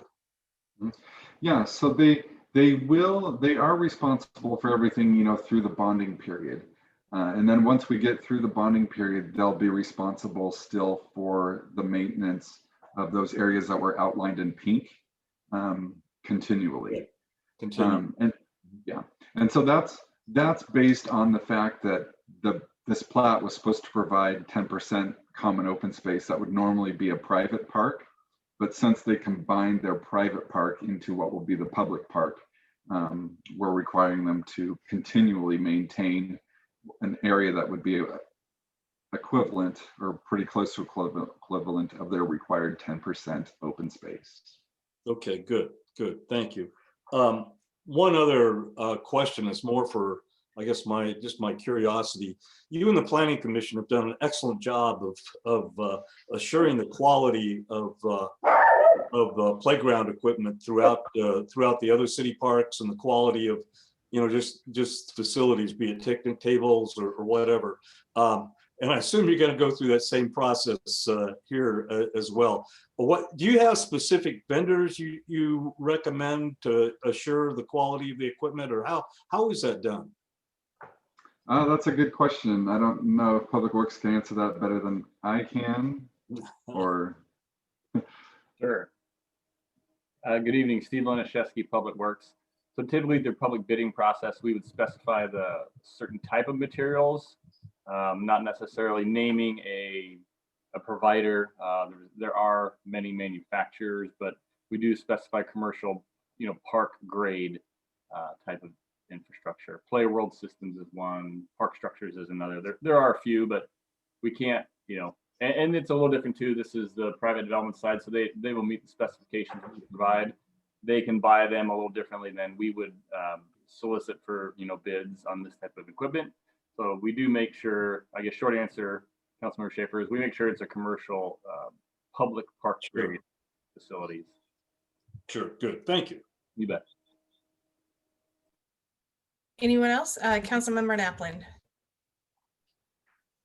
Yeah, just real quick, Councilmember Schaefer, I don't know if you've looked at the current development map, but there's, I think, almost another 150 units that will be built in addition to the Rio Vista, and this park will serve those residents as well. And this is our highest density area in the whole city. If you look at the map, I don't think any of these homes will have any yards, maybe a tiny patio, but not something for children to play in. So I'm really thrilled that we were able to find a spot for a park that wouldn't just be for the specific development, but that would be open to the whole community. So anyway, I don't know. I'll have to send you the current development map, but I just went and peeked at it, and I was shocked at how many new developments are already being proposed in that general area. It'll get a lot of good neighborhood use. I think so. Yeah. I think it will. Thank you. Any other comments or questions about the park? Seeing none, thank you, Trey. Community Development Director Thomas. Thank you, Mayor. One thing I was going to add, and it goes in relation with Councilmember Schaefer and Napland, and thank you, the Land Use Committee, first for letting us come to you on several occasions to work through some of the kinks of the planning process for park planning. But one thing that I would say is that this area really is where the majority of our growth is going to go over the next 10 years between Big Rock Road and 143rd. And the one thing that we're trying to do is create neighborhood parks within that entire area. So as part of the Walden project, you have 2 parks that are about a total close to 3 acres. And then you have this park, which is, while it's actually well over an acre, a majority of it really is in sensitive area. And so you have that trail, so it doesn't have as much active area, but we're also getting in more projects, and we're also now trying to connect from one park to the next through trail systems. And so we're connecting now from the Big Rock area and the Walden projects now to the south side of 143rd that will then connect over to this park. So we're trying to create a network that goes from one park to the next as well within these neighborhoods. And that's all I wanted to share. Thank you, Council. Thank you. All right, and we'll move on. I'm going to, Chief Burke has been here for an hour and a half now, waiting to give his report. So if it's okay, unless there are objections with the group, I'm gonna have Chief Burke go before the mayor's report so that he can get on his way. Chief Burke, welcome. Thanks for being here. Good evening, Mayor and Council. I appreciate the opportunity, and I'll have a bullet list that I'll rapid fire and take any questions. First thing I need to do is congratulate the police and the city for their work, as recognized earlier with the presentations to Officers Benjamin and Hill. Our people were on those calls. I mentioned them at the last council meeting, and I'm happy to see that they're being recognized as well. We celebrate the relationship with the police department and look forward to doing more. As far as calls go, March was average about 94 for the month. We mentioned a few of them that had to do with some of the mental health type stuff. We're continuing to monitor that. I got a phone call today from a university in Florida that is doing research on COVID-related mental health. And so I'm participating in that survey with some of our, I guess, indirect call data that won't be identifiable with anybody or any specific address or anything else, but drug use specifically related with COVID and the pandemic. And so hopefully I'll have more for that to share over the next 6 months. Related to COVID, I guess I've got good news and bad news as related by King County EMS. Throughout the county, that we've ticked up a little bit in new instances, but the hospitalization rate is still low. So it's hovering still in the phase 3 range, which is good news. Locally for us, the good news is that the county estimates that we have for adults or people 16 years of old and older, we're at close to 57% that have received at least one shot of the vaccination. And I think it's about 35% for those that have received 2. So that's really good news. And related to local calls, COVID wise, we continue to see a healthy community. You know, the Duval area, you know, we're doing very well. People are doing the right thing, and we are enjoying a benefit that some of the other more populated areas closer into Seattle are not. And so continued thanks to those people in the community for doing the right thing. We sent one of our overhead team members to Yakima yesterday morning at 4 a.m. to participate in a state mobilization for vaccinations in that area. And he'll be there for probably 10 to 14 days. So we continue to try to help our neighbors a little bit and bringing their situations to a better outcome like ours. Related to deployments, as you can tell by the weather, we are definitely moving towards a pretty rough wildland season. So there's a pretty big fire. We had a crew down in Auburn for most of the day Sunday. Pretty big fire. King County, North King County had resources on a strike team there again today, and potentially we may send somebody tomorrow. A lot of homes were threatened, and the weather has just been extremely warm and dry for the time of year. So we're watching that closely. I am happy to announce that last week we extended a conditional offer, and it was accepted by a candidate for our deputy chief position. Josh Erskine will be joining us with an anticipated start date of June 16th. He comes from Brunswick, Ohio, with a pretty good background. He's got some experience with fire investigations and fire inspections, and we'll see how all that equates to here once we get him on board and acclimated to his position. We're looking forward to him and his family joining us, and he will be a local Duval resident, at least rental, while he explores purchase or building options over the next year. Let's see, next on the list, it's interesting you had Jim here talking about bonds and things like that, because I guess it's that time of year. Our Board of Fire Commissioners is convening a special meeting the first week of May to review our strategic plan, where we will go through some of the things such as finances, facilities, equipment, and personnel over the next 20 years. We have a pretty comprehensive financial plan. We worked with Jim Davidson for the station bond back in 2018. And so we have a policy and things like that, but it's very important that we continue to update things like our vehicle replacement schedule, our capital equipment replace fund, our accrual, time off accrual liability fund, et cetera, and make sure that we're funded properly.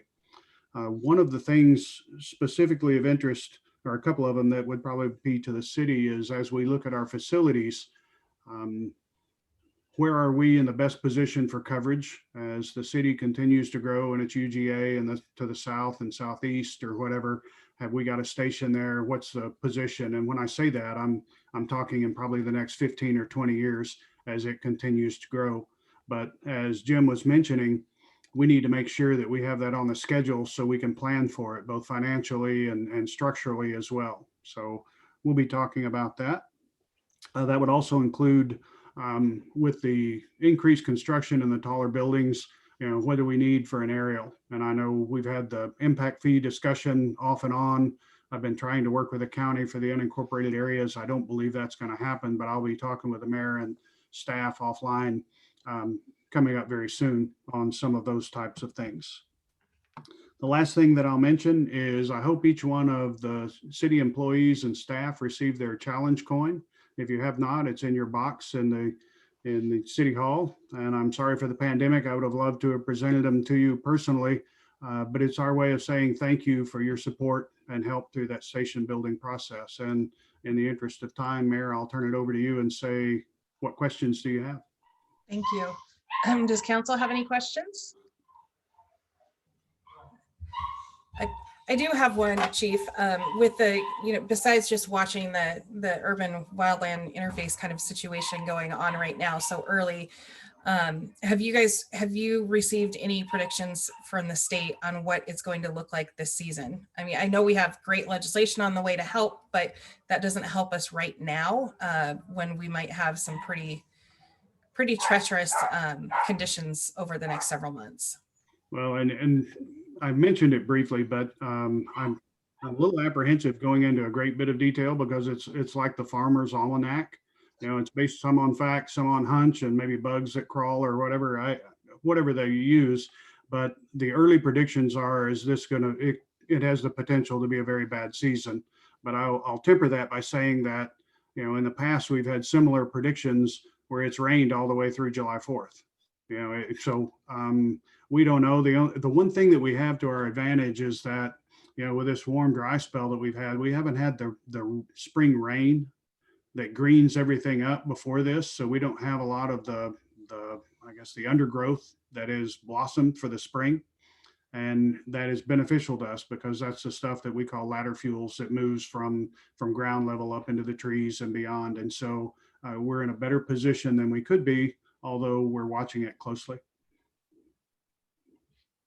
Thank you very much. All right. If there is not anything else for Chief Burke, thank you for your time this evening, and we'll look forward to seeing you next month. Thanks, Chief. So moving on to the mayor's report, I will keep it relatively brief. We are running late already. For folks following the tax increment financing bill, we received an email from Representative Ramos from the 5th District that has gotten concurrence from both the House and the Senate. So that is on its way to the governor's office. Chief Burke mentioned a little bit on King County Public Health. The numbers, have gone up. Duval's been doing really well. It was actually pulling some zip code specific numbers today for the mayor's newsletter. And there's actually fantastic news. I can find it here. I did have it, but in general, more than all of our age 65 and plus population for the 98019 zip code are fully vaccinated. It's well over 50% for those that are over the age of 50 and over 30% for 16 and up, and that's full vaccinations.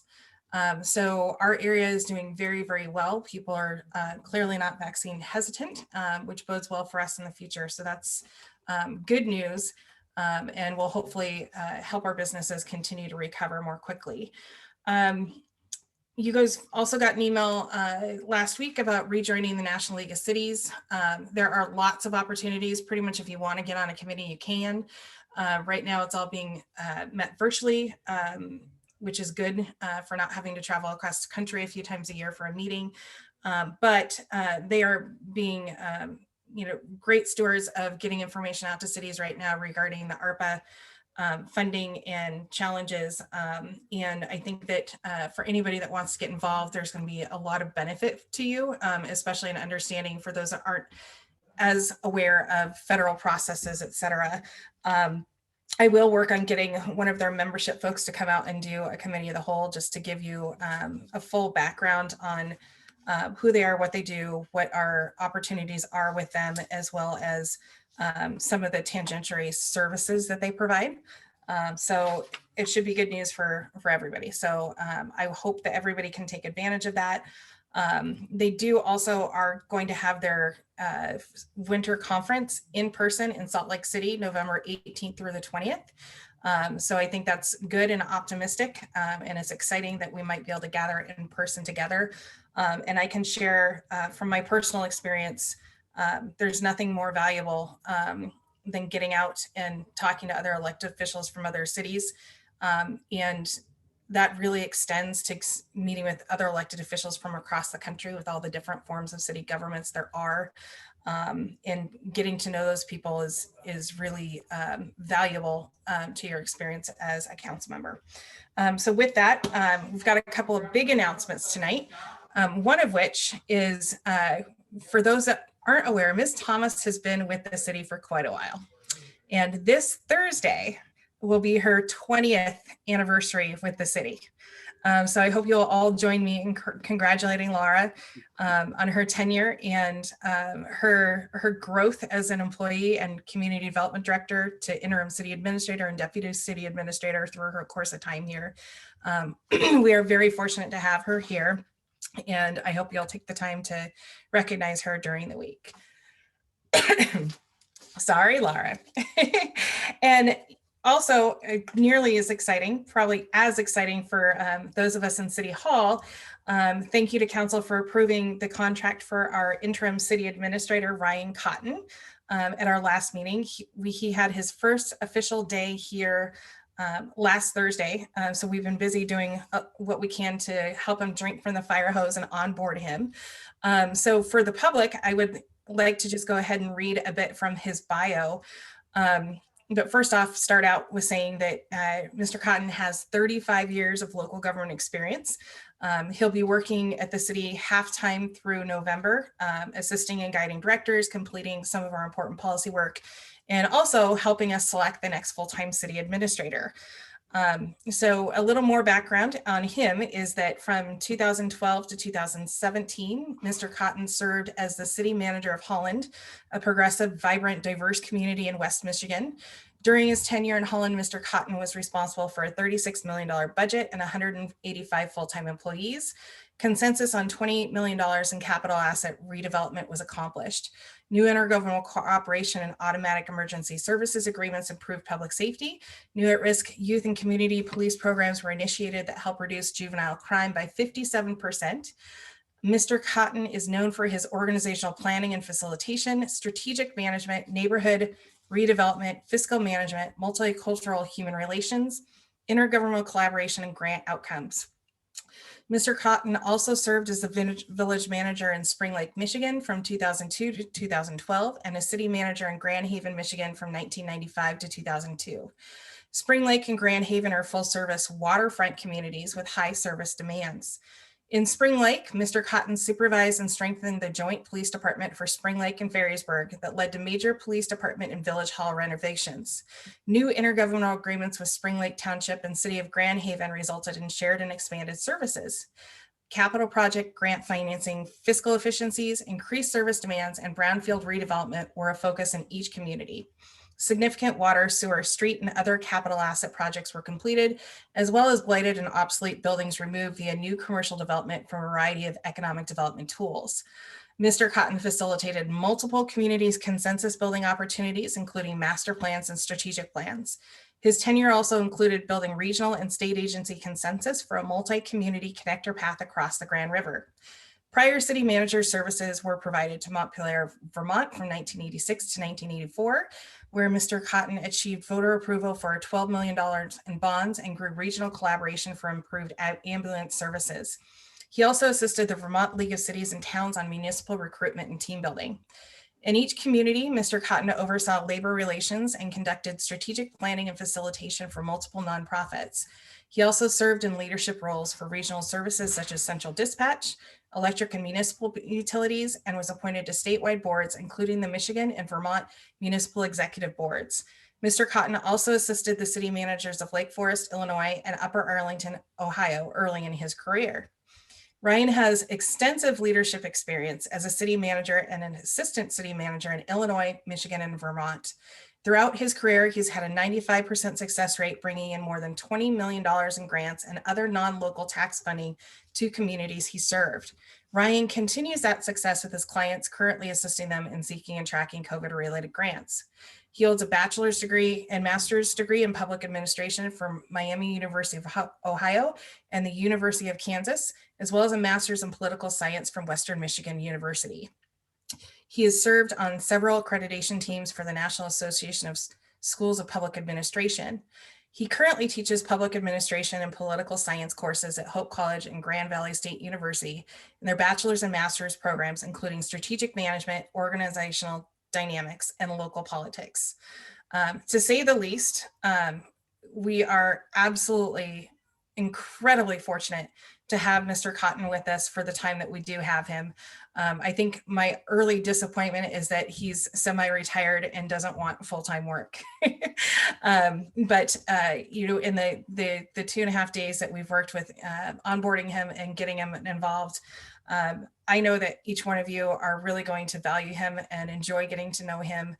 And that we're going to come out of this process with the interim and moving into a full-time city administrator better than I think we could have ever imagined.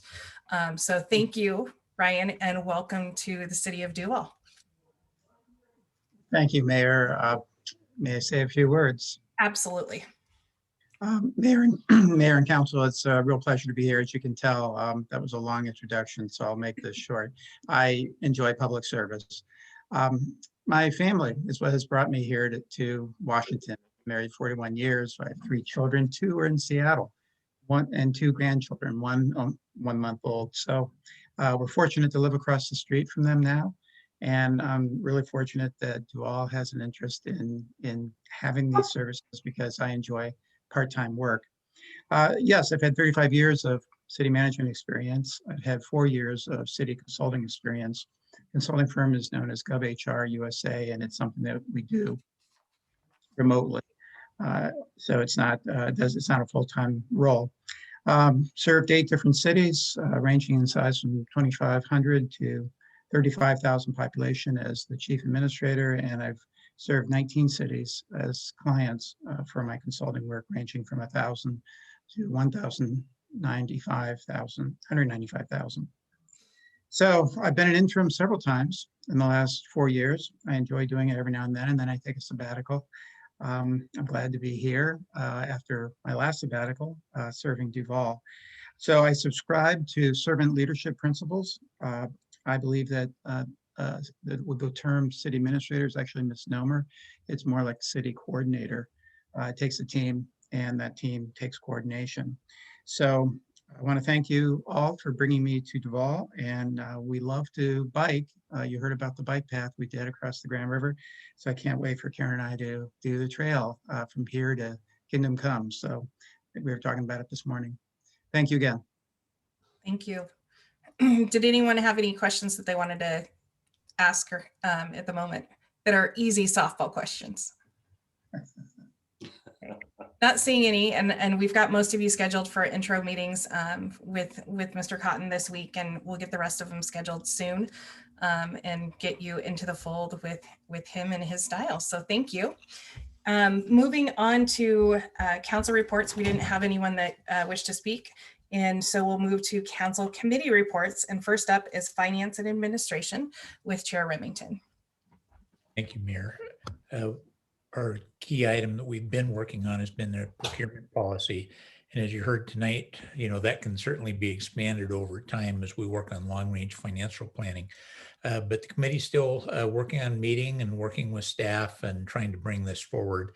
We're a little bit behind. Maybe it had a little bit to do with spring break and a little bit more to do with sunshine, but we're going to be meeting again next week to try to bring forward to the rest of council a draft that you can take a look at. So look forward to that in the next few weeks. Great. Thank you. Moving on to land use with Chair Hoag. Thank you, Mayor. So we've had 2 land use committee meetings since our last council meeting. Those in attendance are Councilmember Langell, Councilmember Naplin, Director Thomas, Acela Chavez, and Troy Davis. On the 13th, we went into great detail about Rio Vista, which Troy gave us a good presentation on tonight, so you kind of got a feel for what we've been discussing. We also reviewed the 2021 King County Urban Growth Capacity Report. We discussed it in more detail as well today in our meeting we had today. And we Also, on the 13th, we reviewed the growth survey results, which is in our packet, in our committee of the whole packet today. So you can read through that.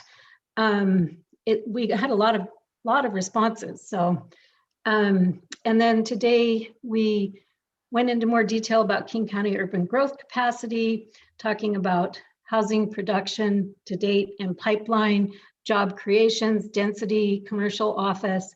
One thing that was interesting was discussing the rental rates that King County is using for Duval is comparable to Carnation, which is 1.9% of square foot per foot, or $1.9 per square foot. And so we kind of think that we're kind of between Carnation and Redmond as far as how much rentals go for in Duval. So I thought that was kind of interesting. And then we briefly touched on the King County planning policy, and we'll be going into more detail about that at our next land use meeting next week. That's all I have. Any questions for Chair Hoag? Seeing none, we'll move on to public safety with Chair Bernanke. We didn't have a meeting this week, and so our meeting is the following week. So there's nothing to report. Excellent, thank you. In Public Works with Chair McHenry. We met last week on April 14th, and it was a pretty short meeting. We went over the water comprehensive plan update that was sent out to council now, I believe. Also the government facilities RFP that we talked about in the COW. Just to recap, essentially things we need to be thinking about are, do we do the full scope, or do we change or narrow the focus? What do we specifically want or need out of the study? And in terms of specific buildings, how in depth do we want to get? We talked about the Main Street rapid flashing beacons at the crosswalks, looking at mid-May to late May completion. And as a reminder, those are at the intersections of Highway 203 and Valley, 145th and 143rd. And 2 of those will also have speed feedback signs, which is great. Just went back over the annual TIP with the timeline, that same as last time. And then for the good of order, just a simple thanks to staff for all their hard work. They've been doing a lot, so we really appreciate that. Thank you. Any questions for Chair McHenry? Okay. Seeing none, we'll move on to ad hoc. For first up is council procedures update and code of conduct. Councilmember Hoag. So we had our first meeting yesterday, and Councilmember McHenry, Councilmember Bendicki, and our city clerk Jody Wyckoff were in attendance. They've elected me to be the chair, and then we are going to be meeting every second Monday of the month at 1 o'clock for an hour on Zoom, unless we can start meeting in person. And then we're going to start by working with the simple edits. And then we're going to plan on bringing it to council at the beginning of June. And then if you have any areas of the policy you want us to focus on, if you could just email myself and Jody Wyckoff. And then we'd like to have a retreat to discuss this with council. And then our goal is to have it complete in September. And we may continue on and look at social media and the ombudsman policy. That's Awesome. it. Great. Any questions for Councilmember Hoag? So Councilmember Hoag, I just want to say I'm glad that the ombudsman policy is coming back up. I know we tried when I was still in council to get that through, and we didn't have enough support for it at the time. So I'm pleased that you guys are looking at it again, because I think it's a great tool for council. So thank you. Moving on to human services grant policy, Chair McHenry. There's no update this week. Okay, thank you. Okay, so we'll move on to administration update. We had interim city administrator Ryan Cotton as a placeholder. So I didn't know if you had anything else to add. If you don't tonight, that's okay. But if you do have something, this is the time. Oh, you're on mute. Mayor, are you talking to me? No, I was talking to Ryan. He's on mute. Oh, okay. Because I have Yeah, Never mind. I just wanted to say I'll be doing weekly reports, so more to follow. Excellent, thank you. And then we can move on to Ms. Thomas. Thank you. Thank you, Mayor and Council. I think that we all should have coordinated our introduction of Ryan because I pulled a nice picture of him from the web, from the web portal. So congratulations, Ryan. You are now in front of all of the city. But I will go ahead and skip that since everybody has had a little bit of a conversation and we now know your background. But as a director and from our directors, we are very thankful that you're joining our team. Because we are a team and we really enjoy our jobs and we know that you're going to do good work with us. So thank you for coming to Duval. I will go ahead and be as brief as I can because I know that we're at the 9 o'clock hour already. I won't regurgitate, obviously, the entire 300+ page report that the county has given us on the urban growth report. But what I would ask you to do is when you go into that document, you can do a search. So control find and type in Duval and about 33, 35 results will come up. But I think that this slide shows probably one of the ones that I really would like council to look at, which is our city profile. It's located on page 160. And it includes our residential development trends. As you know, we are definitely trending to meeting our growth targets and actually exceeding our growth targets. This particular report only goes through 2018, and that is definitely a challenge, I think, sometimes for us in the planning world and even for our council, because we're already way past 2018 and we're already moving into the next decade, really.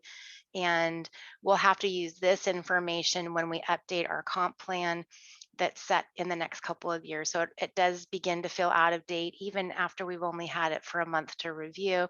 But this is based on 2 years of work that we did with the county, that all cities did with the county.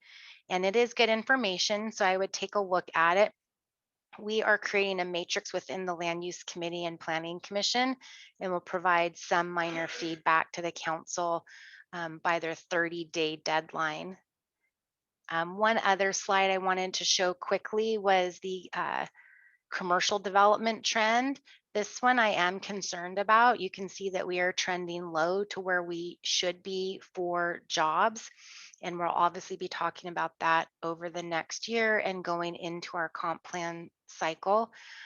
We think that there are quite a few reasons for that, but we definitely need to start to explore our policies and our infrastructure to see what's going on and why we're not able necessarily to attract commercial development quickly. I think part of it is because we have some of our developers are what we call land banking our commercial area. So we're going to have to really start to have those conversations with our partners in general. The next item that I wanted to talk about, and this is going to be really quick, is we did get information now from our council member, our chair, Hogue, actually talked about this, and we're going to request some additional information and background data, especially when it is concerning non-residential development, kind of getting a better idea of where did they get their numbers from, and also why do they not have numbers for certain areas within our community? And you'll notice that in the report as well. And so that's, I think, our strongest comment back is please share your data with us. Our next topic is, and this is a report that's been in the council packet. So we do have our growth management survey results. That is in the packet. We had just over 300 responses. The land use committee has reviewed the results and we're continuing to go through those because in the end, we'd like to create a report that summarizes all the discussions that were that we received, all the feedback that we received from the community. And we did receive quite a bit of feedback if you look at the raw data. The next steps really are to put something out there for our public. I mean, technically it's already a public document, and we'll be working with the mayor and our interim city administrator on what that should look like as we make it a public facing report.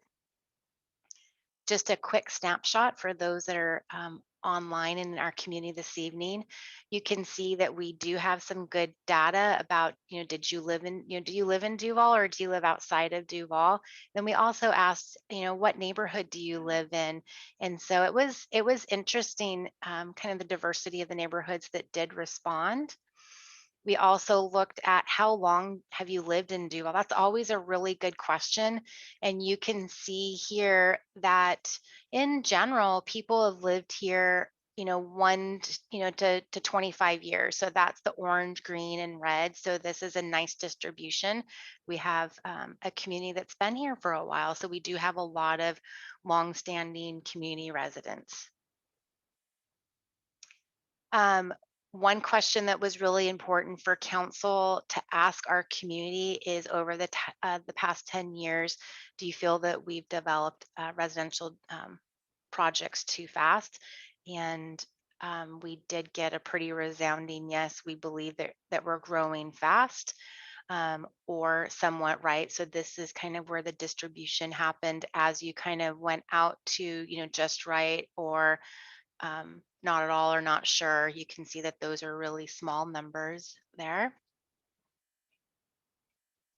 In which time frame, if any, should we grow? And so this was kind of our annexation question. This one was one that I piqued my interest because there really is kind of a split distribution across the board. So we'll probably want to investigate and see what kind of information that we can glean from the written responses as well. The last one was an infrastructure question. Would you like us to better provide infrastructure internally, and then I think work with our partners on our other county roads and state route roads? And obviously, overwhelmingly, people said, yes, we'd like additional infrastructure before you do a lot more residential development. So not a big surprise. This is really just a snapshot. I hope that you have the opportunity to go through and look at the comments that our community has provided, because there is a lot of really good information in there. And as a special prize, there are at least 30 people that have volunteered to be on some sort of committee in the future. So that's always a good thing. That concludes my presentation, at least for this evening. Are there any questions from council?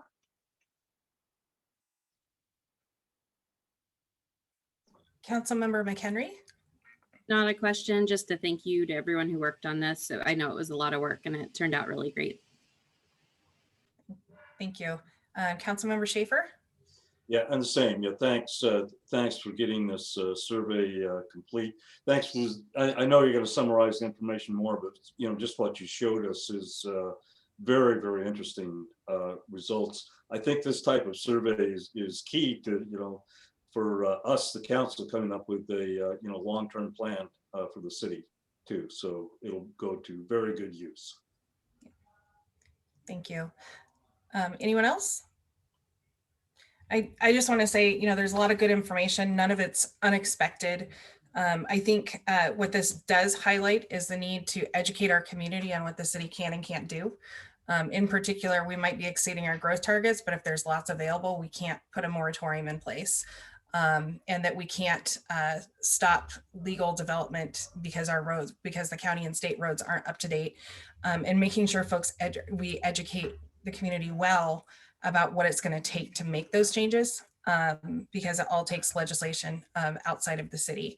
And that's really important.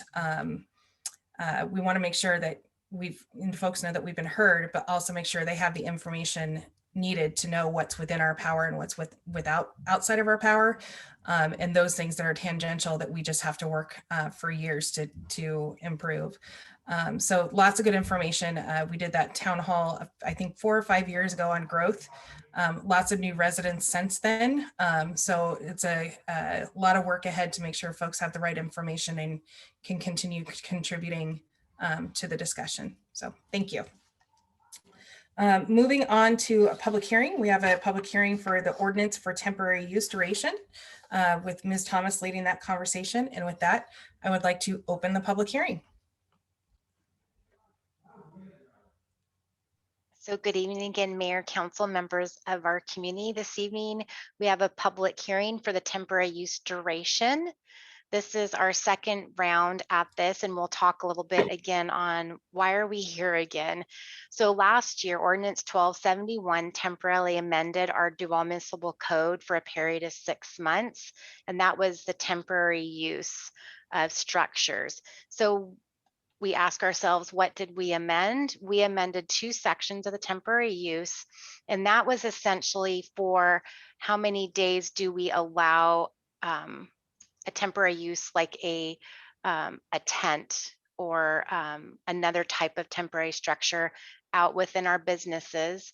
And historically, it's been 45 days, which isn't very long, but because of COVID, and to try and provide some economic relief and social distancing, we decided, along with many other regional partners, to allow tents for a longer period of time, especially over the winter when it was more impossible, honestly, to be outside and have a restaurant or a coffee shop. So there, it provided some protection and some economic drivers for our community.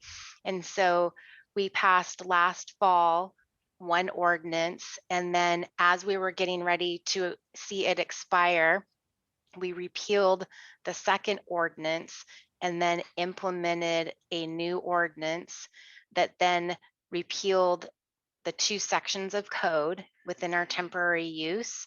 And then we are required to hold the public hearing because it's an interim ordinance. So statute requires us to have a hearing within 60 days. So that's why we're here again this evening at the public hearing. And so the 2 pieces of legislation that we repealed were 1452-020D, which is the duration, and then 1452-020E, which was the allowance of a conditional use permit to extend that amount of time. So again, we've talked about why we repealed it. It was really a pandemic type policy, and we did a lot of that type of work last year, whether it was in planning or building, or even just in procedures going out into the field for public works and police and our building teams, because we still have to operate 24/7, but we also want to see our businesses thrive as well. So we wanted them to be able to operate as well over the long term, and especially through this pandemic. It was just one of many steps that our community took and that the city took in general. And it has definitely been supported by our business community, whether it's the Chamber or the Rotary. And then we've had several businesses that are utilizing it say, thank you for doing this. And we support, coming forward and reinitiating this again for an additional 6 months. So this evening, again, we're here at the public hearing. We'll take public testimony. We'll close the public hearing. And then the next step is for us to go back to Planning Commission and make some long-term changes to the policy. Technically, temporary uses are still governed by the fire and building code, so we have to stay within those parameters. But right now, 45 days is pretty short, so we have technically repealed it for the 6 months. Mayor, I recommend that we take public testimony at this time. Great, thank you. And we only have, it looks like, one member of the public attending at this moment. So if you would like to provide public comment, please go ahead and unmute yourself and provide any feedback you choose.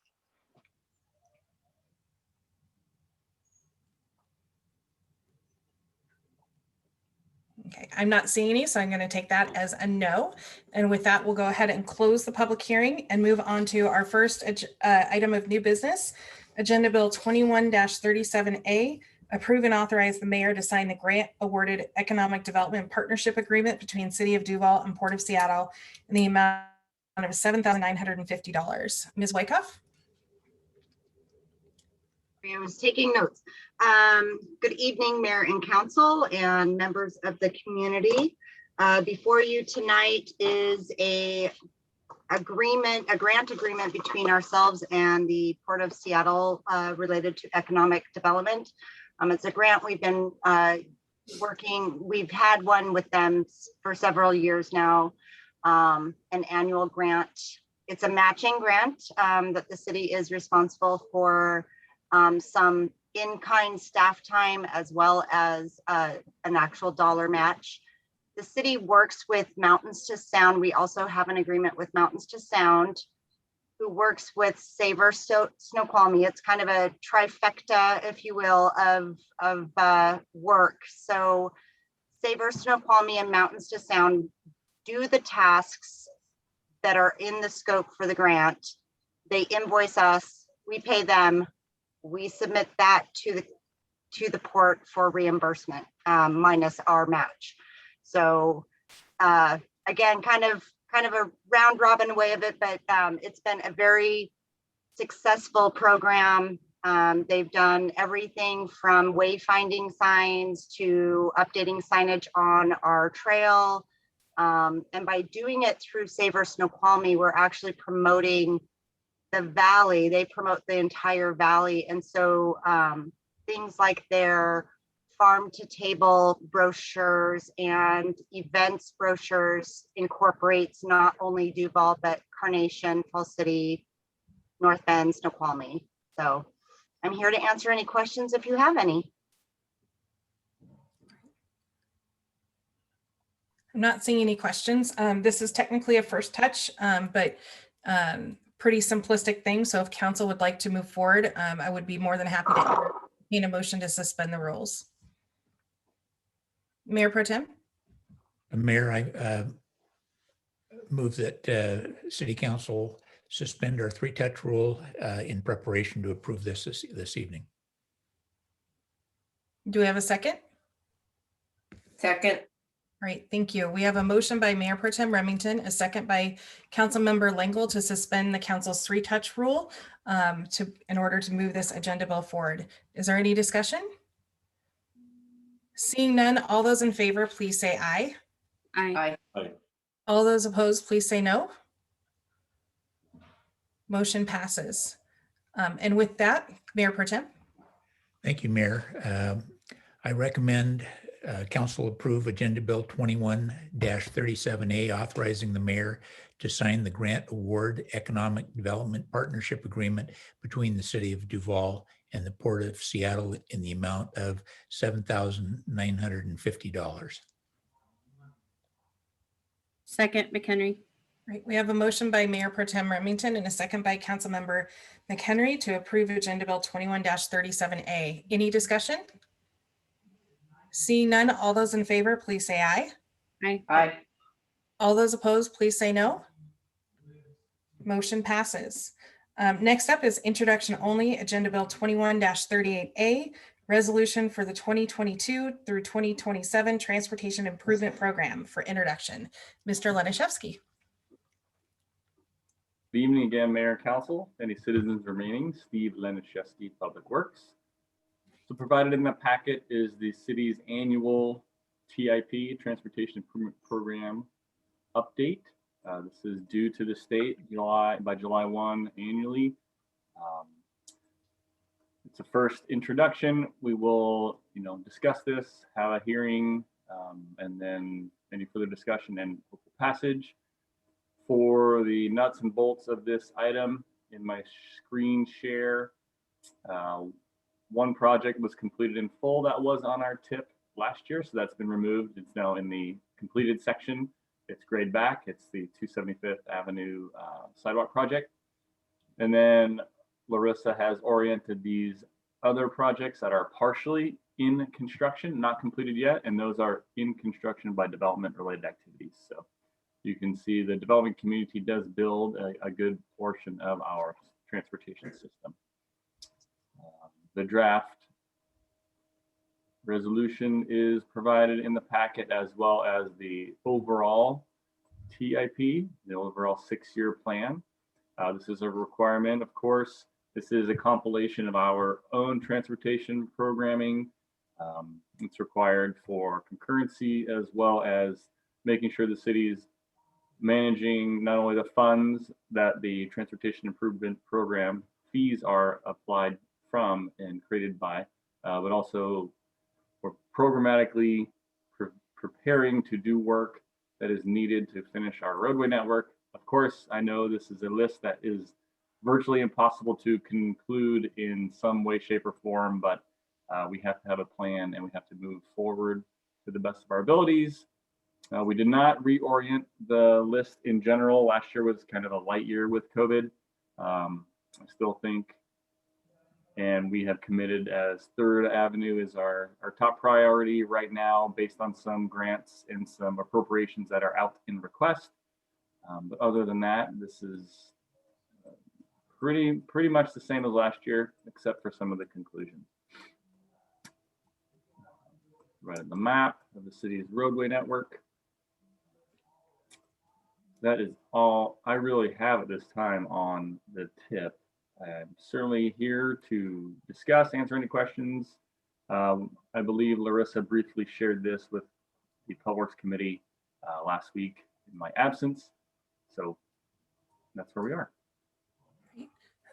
Does anyone on council have any questions for Mr. Laniszewski?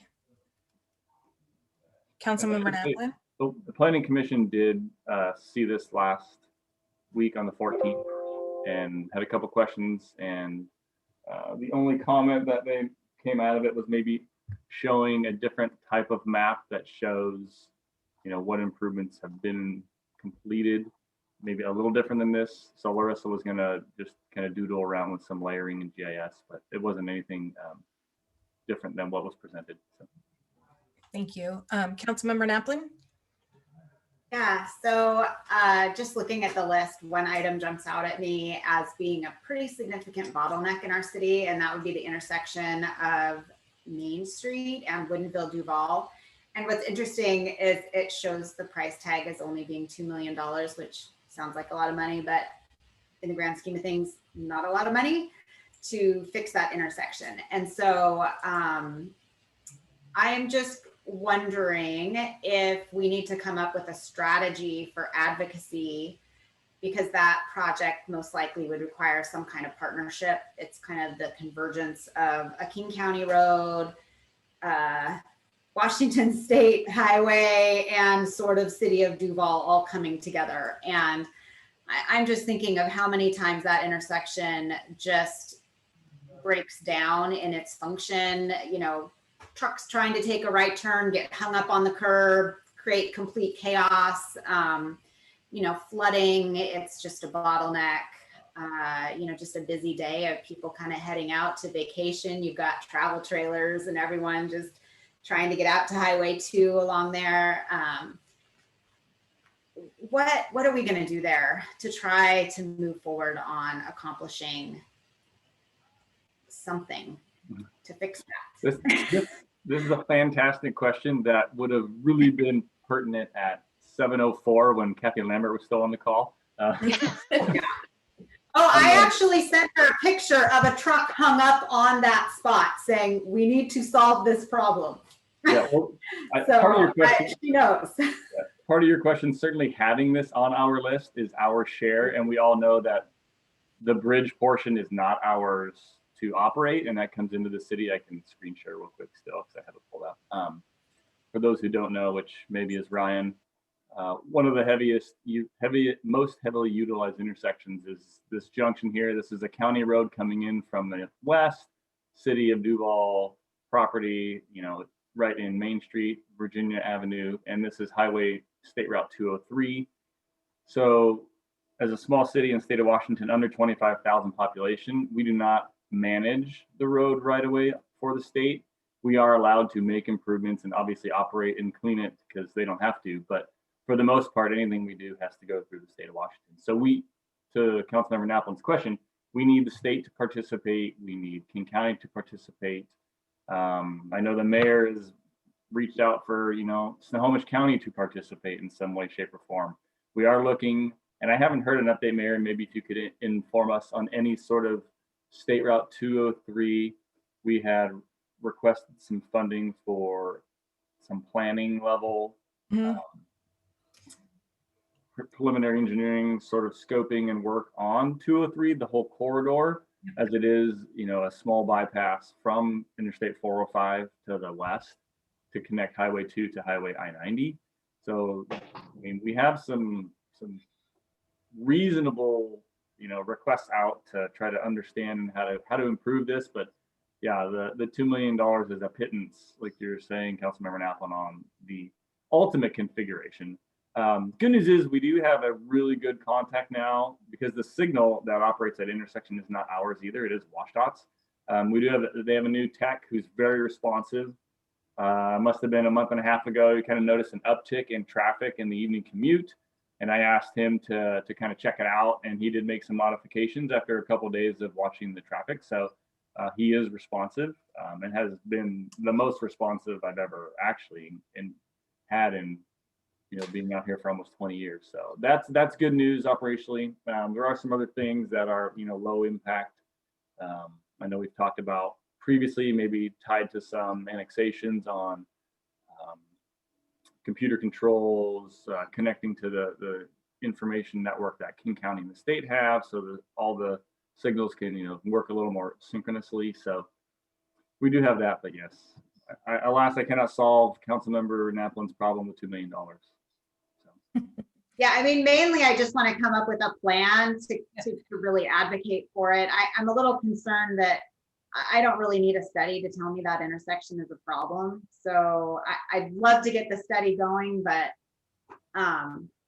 whether it happens or not, something has to be done at that intersection. So I think to that point, if council wants to reprioritize 3rd Avenue, which has a more direct impact on our residents on a daily basis, to that we could. But, you know, as I've had discussions with folks in the past, until the state gets a study to see how bad it really is, they're not going to put money into this because they have to have the data to go to the legislature to get the funding.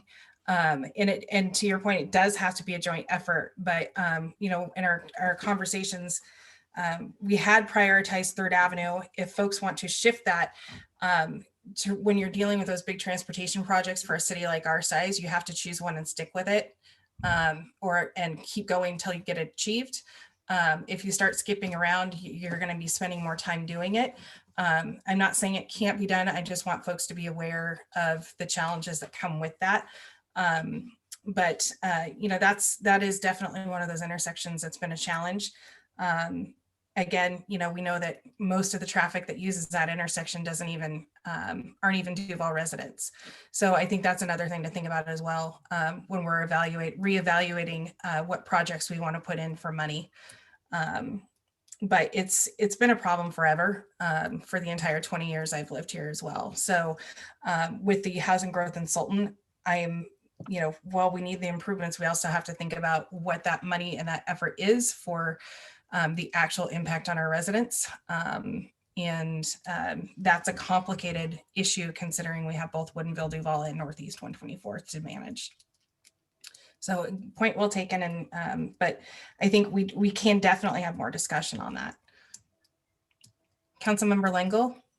Yeah, I'm not going to go into any detail about this, but I think a rethinking of this, when our Public Works did the study of the intersection more recently, I didn't look at that data from the perspective of transportation. I looked at it from the perspective of economic loss because of our leakage.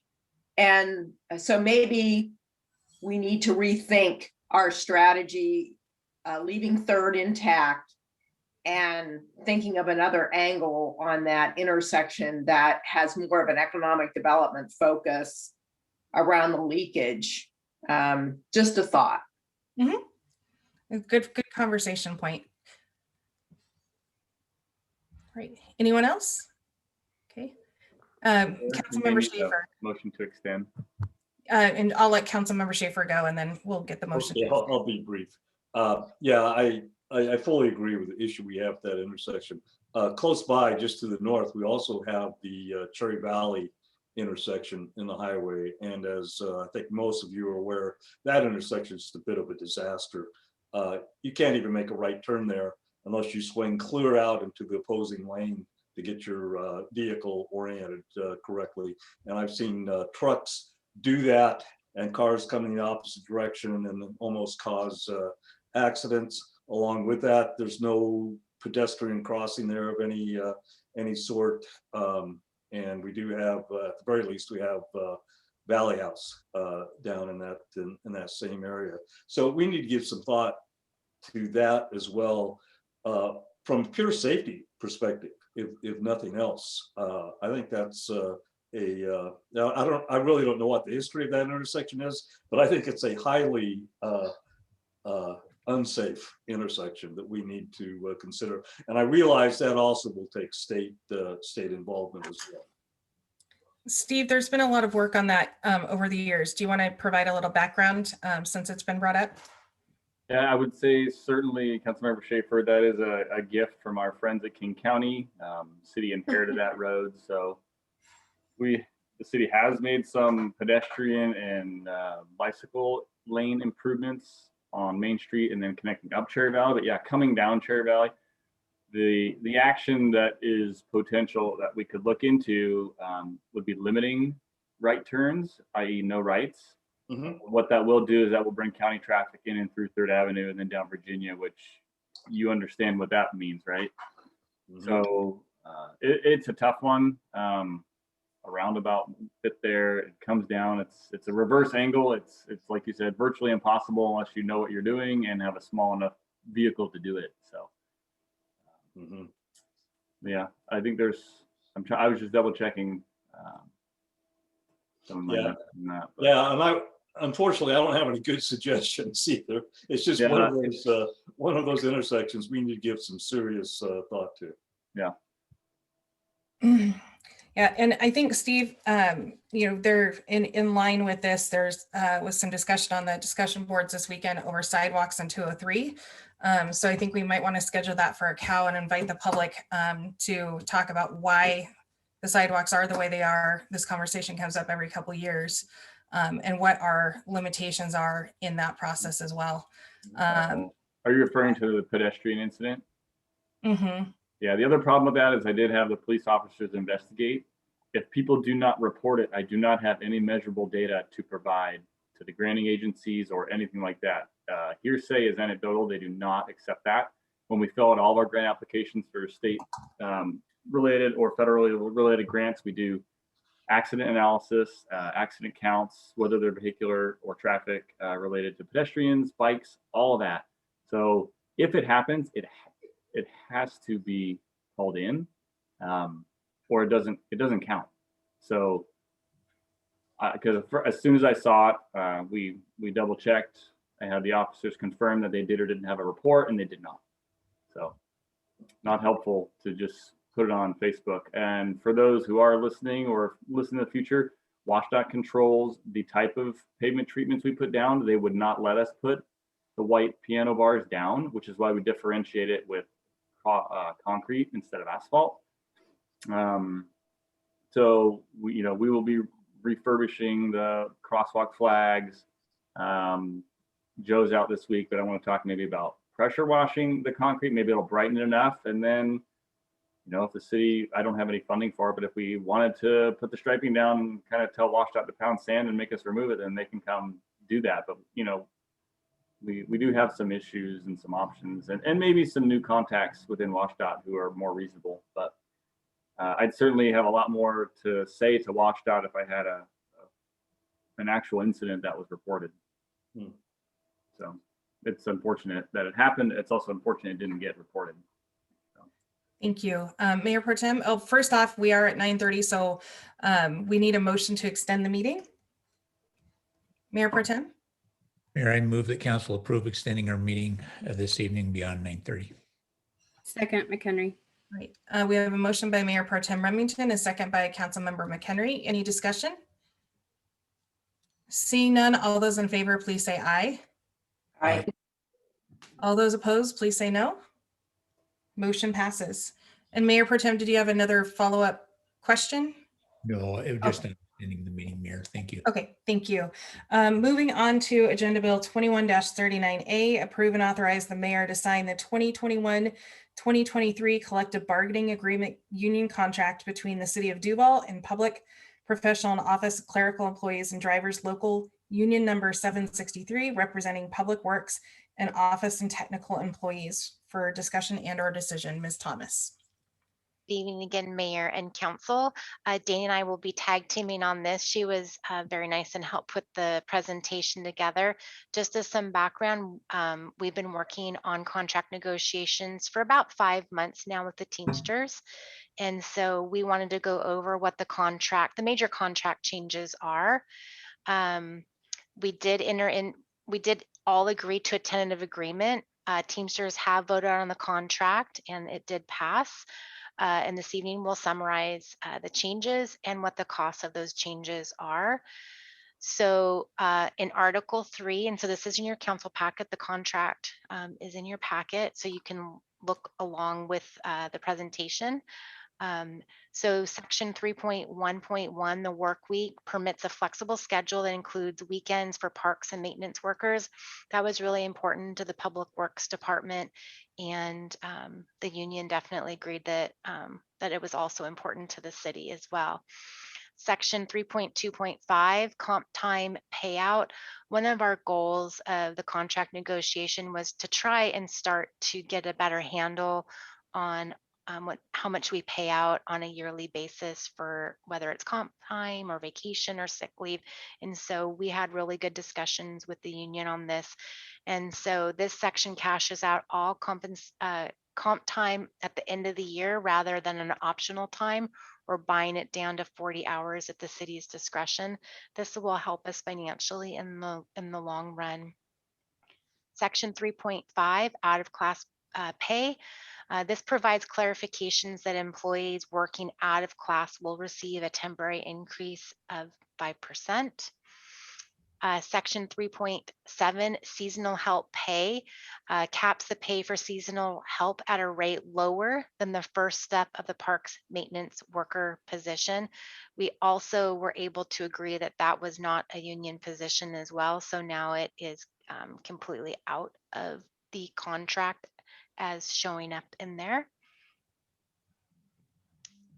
Article 4, probation period, layoff, recall, promotions, and job vacancies. So section 4.3, promotion, clarifies the definition of promotion and places promoted employees in, I can't see it, sorry, in the step that is at least 5% higher than their former step.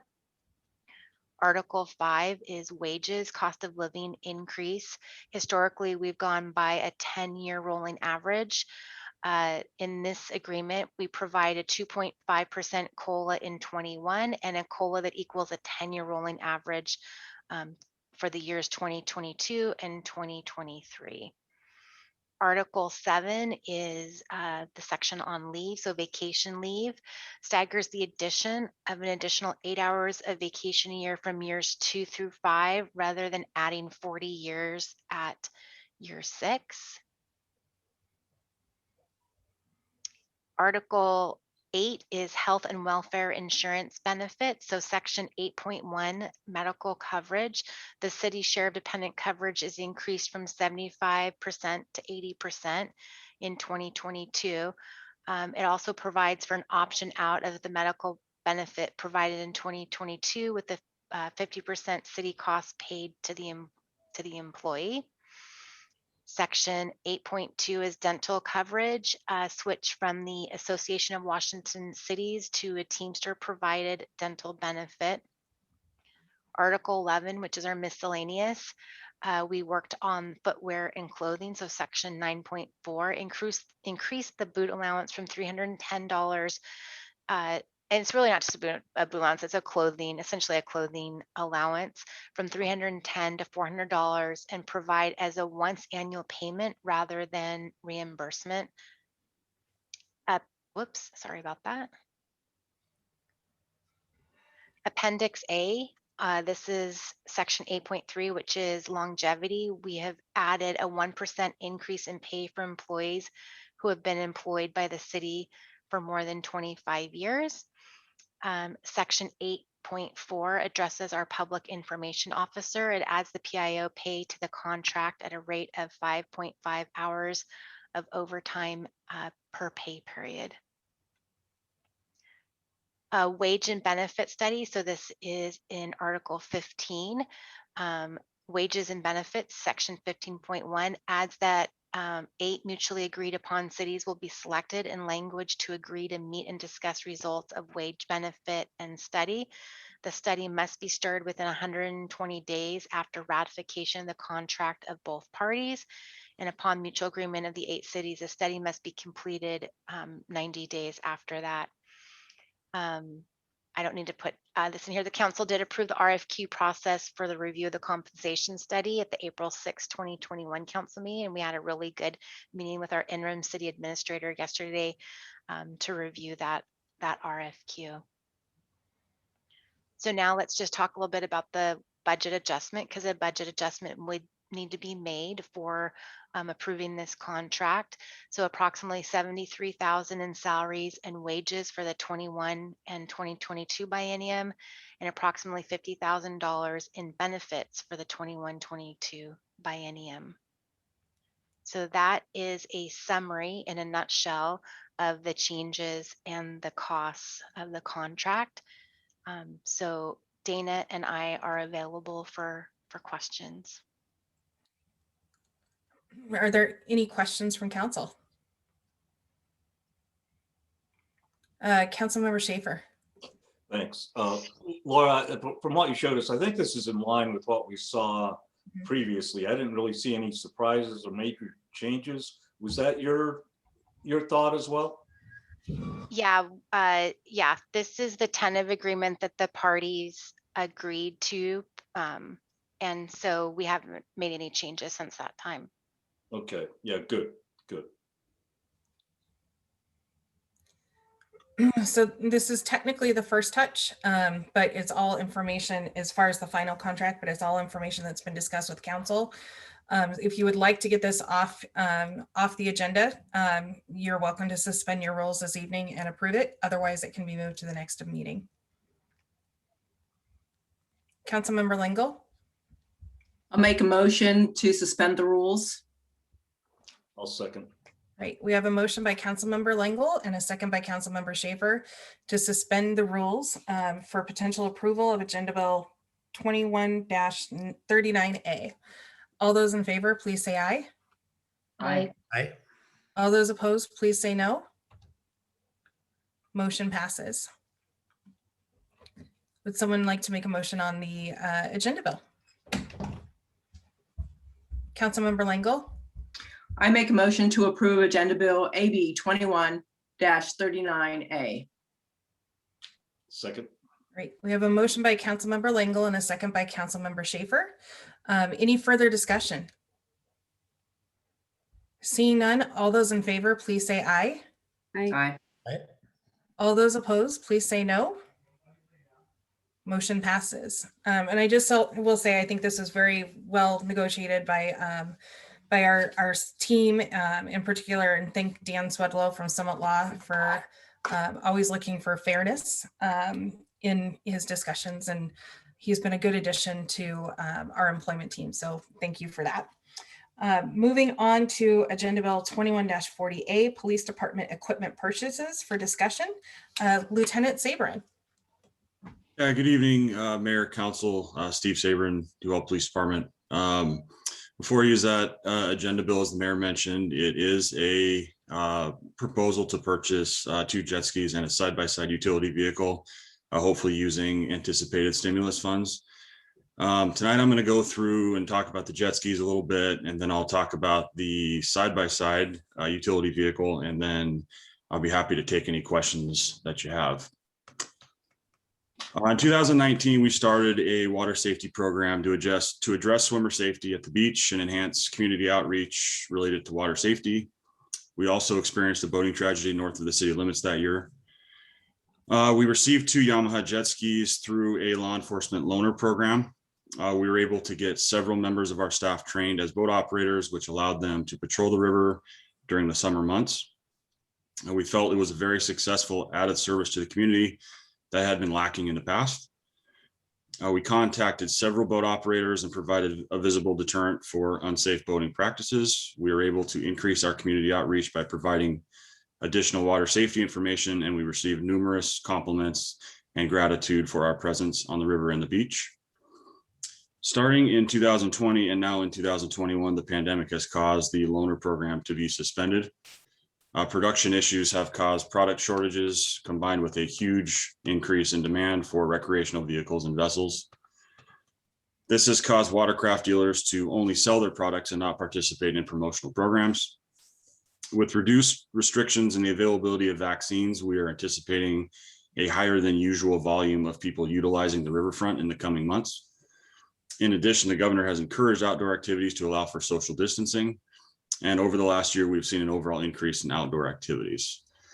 So it's for those reasons that we're recommending the proposal for the jet skis. And I'll just add, I did receive a couple of questions today regarding these, and I figured I would just address that here as well. It was primarily regarding the water safety program in general, additional added costs that could come up, such as overtime training, as well as the timing of recommending the purchase. Our program was very much in its infancy when it began in 2019. We expected to expand on it in 2020, but obviously that didn't happen due to the pandemic and our inability to acquire the jet skis through the loaner program. We then expected to expand on that this year, but continued production shortages have suspended the loaner program, as I mentioned. We were able to get, once we're able to get our staff patrolling on the river again, hopefully, and get the program back moving again, we'll have more solid policy and procedure to go with it. We just don't have that yet because we just haven't been doing it long enough. With regards to timing, I spoke with Ride Motorsports in Woodinville today. They are the dealer that actually we worked with on the loaner program in the past. They informed me that they can't even place orders right now. They're not expected to see inventory for at least 2 months. There's no known time frame for when we would see the jet skis should we choose to move forward with purchasing them. Which kind of means that, the longer we would wait on something like this, just the further in line we are behind a lot of other people to acquire them. And any additional costs associated with this proposal are included in the agenda bill. We do not anticipate any additional overtime or training costs that we would have to absorb should we move forward. So with that, I will move into the side-by-side. For many of the same reasons, we're recommending the purchase of a side-by-side utility vehicle. As events such as Summer Stage begin to open again, the city will certainly be required to abide by distancing requirements, mask requirement, crowd size, other protocols that will be in place for these events. Additionally, this vehicle will provide a much safer and more practical way for our staff to get to and from McCormick Park for events or patrols and get up and down the Snoqualmie Trail. A side-by-side will only increase our community outreach and increase our approachability while monitoring events. There's a lot of city property along the trail that will be monitored much easier with a smaller, more maneuverable vehicle versus a large patrol vehicle or on foot, where our officers would have to run back to the police department to get their patrol vehicles should they get a call for service. And that is a big part of this. Is right now we do a lot of foot patrols in McCormick Park, and it can be problematic when we do get a call and we have to run back to our cars or run to the call itself. It'd be much quicker to have something small and, like I said, more maneuverable to get back to the PD so we can get back in our cars and respond. In addition, it would just make it a lot easier to monitor certain parts of the trail and get the trail going all the way to Valley Brewing and then a lot of city property down that trail as well. It would just make it a lot easier to get to and from, in addition to the events, as I mentioned. I received a question about the side-by-side utility vehicle today as well. It had to do with Public Works use of the Gator vehicle that they have. A side-by-side is much different than a Gator. It's equipped with many more features. It's more powerful, and it just will fit our needs much more as we head into the future. An added bonus, especially with the Polaris version that you see, is it's fully enclosed and will be capable for use year round. So that's something else that we're excited about, is it's not just a summer months type of thing. It's something that would be capable for us to utilize throughout the year. And something else that I wanted to bring up that I wanted you to be aware of potentially, and Dana, please help me if I'm incorrect on this, but We're in the process of surplus. We just surplus one Charger that we cycled out. We'll be in the process of surplusing an additional one here shortly. And then the Chevy Tahoe that's on patrol will be cycled out as well in September. Those costs could potentially be used to offset some of the costs of these purchases. And with that, that is what I have, and I'd be happy to take any questions that you have. Councilmember Schaefer? Yes, and thank you, Lieutenant. Appreciate that, and I'm sure this feeling is shared by many of us. But I've personally seen some crazy things happen down at the beach with speedboats going through at 30 miles an hour, even faster. Kids out in the water at the same time. Young kids that won't always be able to use the best judgment, especially when the river's a little bit lower and they can go out deeper, more towards the channel where those boats go. We absolutely need this. I'm disappointed to hear that the availability of the jet ski is so far out. But I, for one, am feeling a lot of urgency around this. I would like to see this approved. I'd like to see us go ahead, make these purchases, get the both of these vehicles in as quickly as we possibly can. Thank you. Anyone else? Councilmember Lengyel. Yeah, I'm concerned about the water safety also, and particularly as it relates to McCormick Park. As you go further down into McCormick Park, there's an area there where the bank has seriously eroded. And right now, all we have is some signage there that says, oh, you know, sharp drop or whatever. Not really sufficient. I really think we need to do some type of safety fencing there as soon as possible. But interestingly enough, these things, are consistent with each other, because if something happens at that bank point, the police will have to get there quickly, and it could be from both angles. It really wouldn't take much for a small child to run away or whatever, and off that cliff. So I really think that we need to seriously pursue both of these things. I know it's a budget impact. It's good to hear that we can surplus some vehicles and offset some of the costs, but you could literally have an emergency that has affected both the park itself and down below. Thank you. Anyone else? Councilmember McHenry. Yeah, I just agree with a lot of what's been said. I think these are really important assets for our police department, and I support getting them as soon as we can.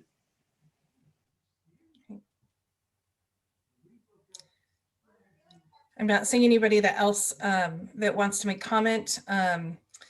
I will say, Carrie Hurt and I, as he's been chief for the last several years, have been talking about this for quite a while. It has been difficult to decide whether or not these come into the budget proposals. The loaner program definitely facilitated waiting a bit longer.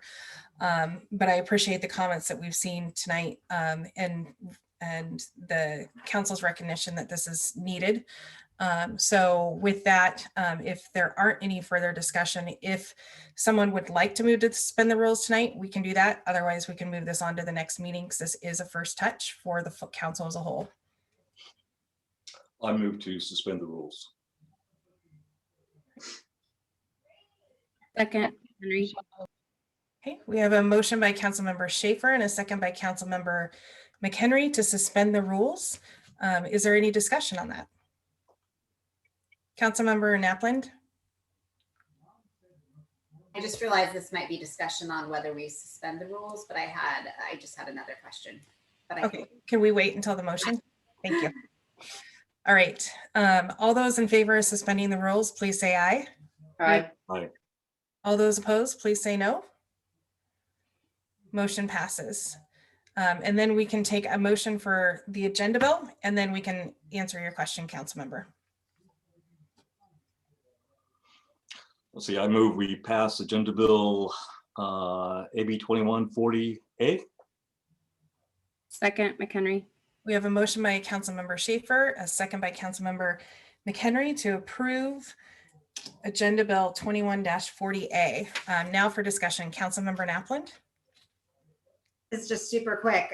You mentioned the one dealer, has a pretty long waiting list. I'm assuming we will procure this some other way to, potentially see if there's other options to get it sooner. Is that something you're anticipating, that there could be other options to get it sooner?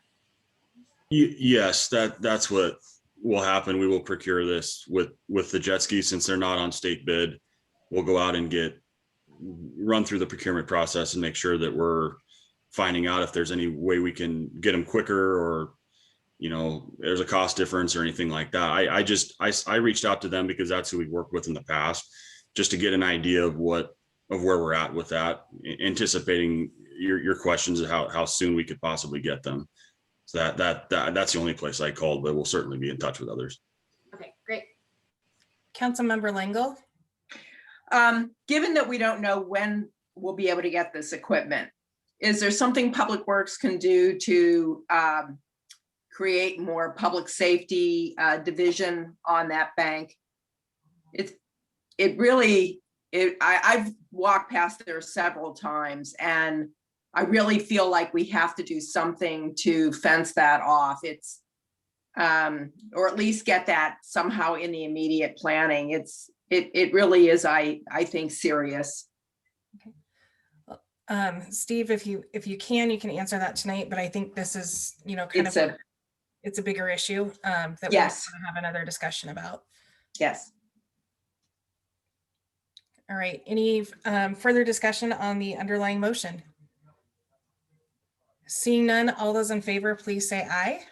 Aye. Aye. All those opposed, please say no. Motion passes. Thank you all very much. I know that's going to be a big help when we can finally get them in. And just a quick side note, we don't pay until the vehicles come in. So there's obviously still several months to secure exactly where that funding comes from and make that decision with council. Moving on to our last item of unfinished business, Agenda Bill 21-41B, motion to authorize deviation for surplus process related to certain police.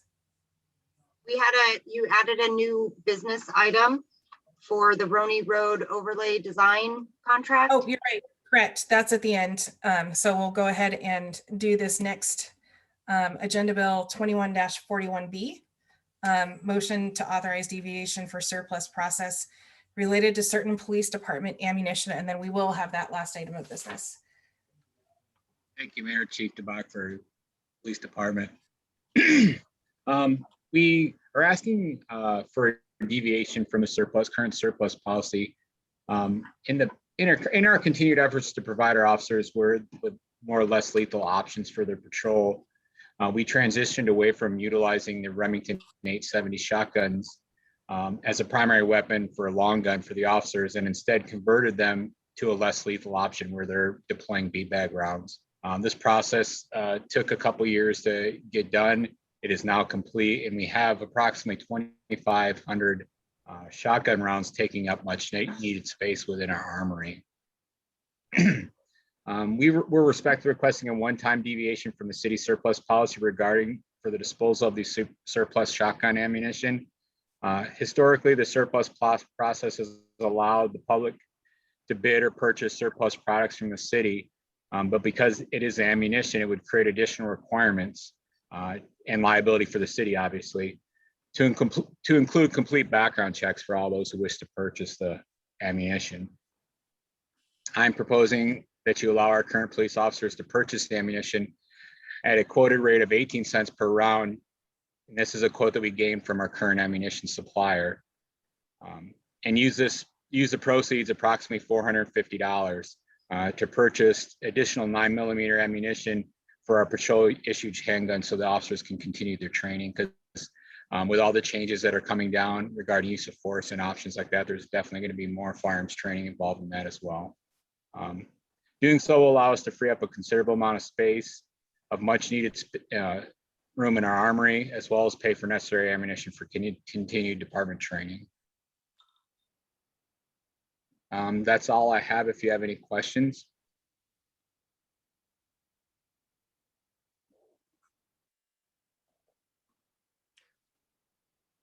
Mayor, you're on mute. Yep, I found it. Thank you. I'm trying to keep out the background noise in the house.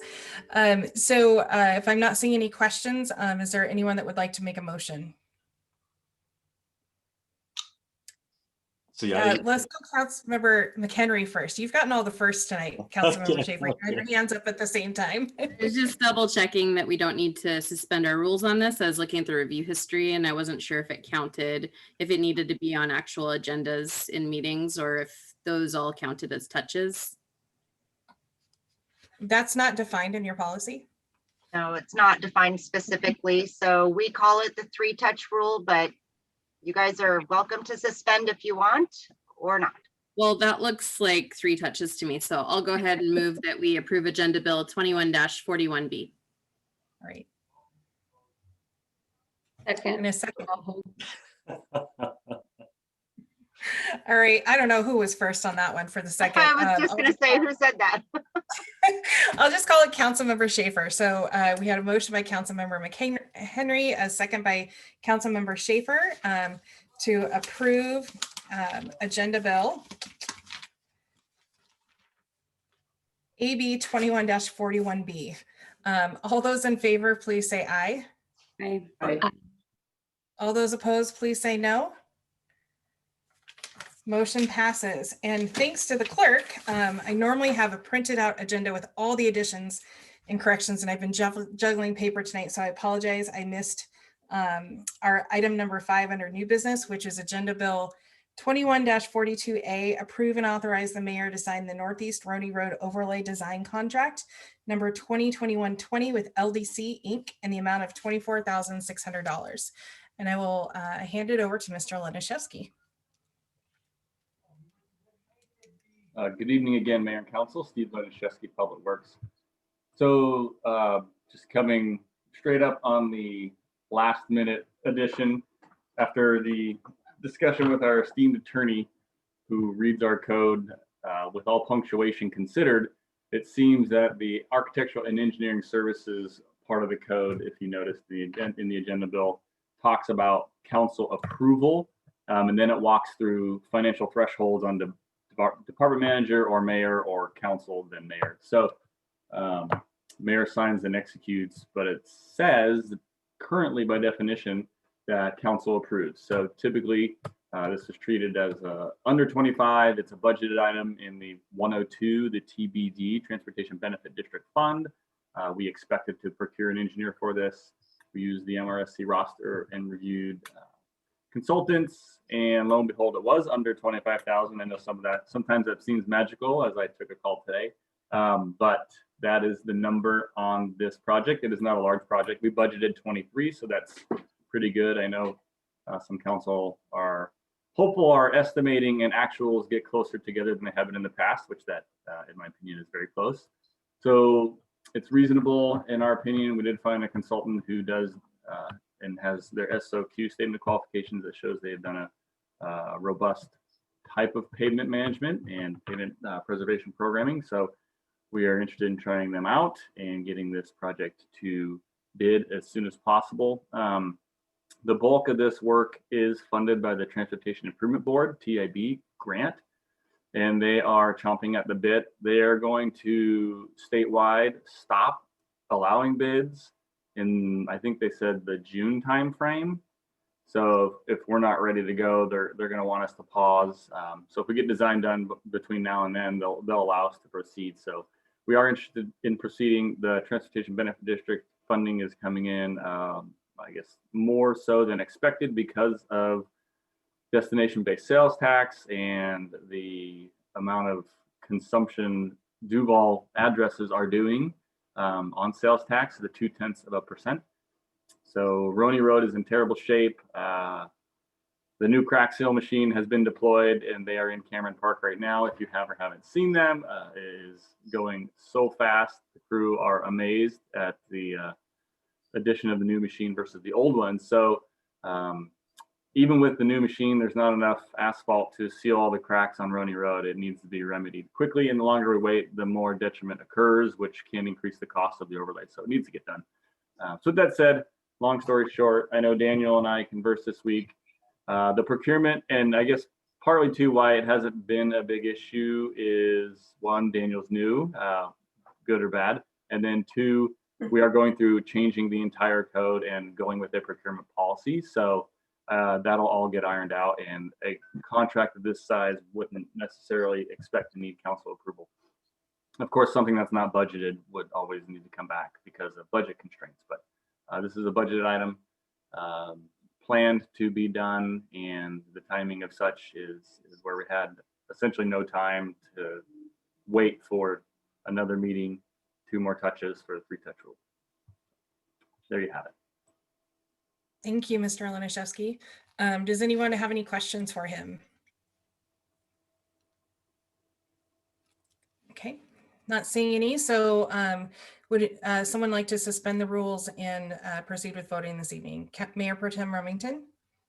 Mayor, I recommend council suspend their 3-touch rule in preparation for approving Agenda Bill 21-42A this evening. Second, McHenry.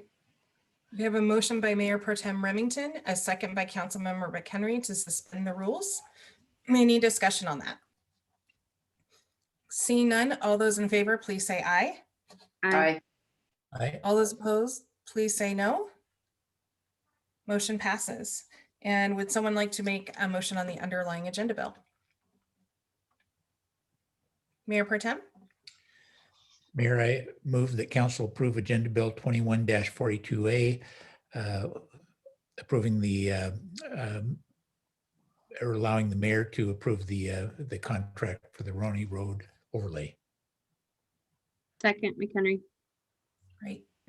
We have a motion by Mayor Pro Tem Remington, a second by Councilmember McHenry. Any further discussion? Seeing none, all those in favor, please say aye. Aye. Aye. All those opposed, please say no. Motion passes. And with that, I believe we finally covered everything. So if there are no objections, we are adjourned. So thank you all. Thank See you you. later. Bye, everyone. Bye-bye. Everyone.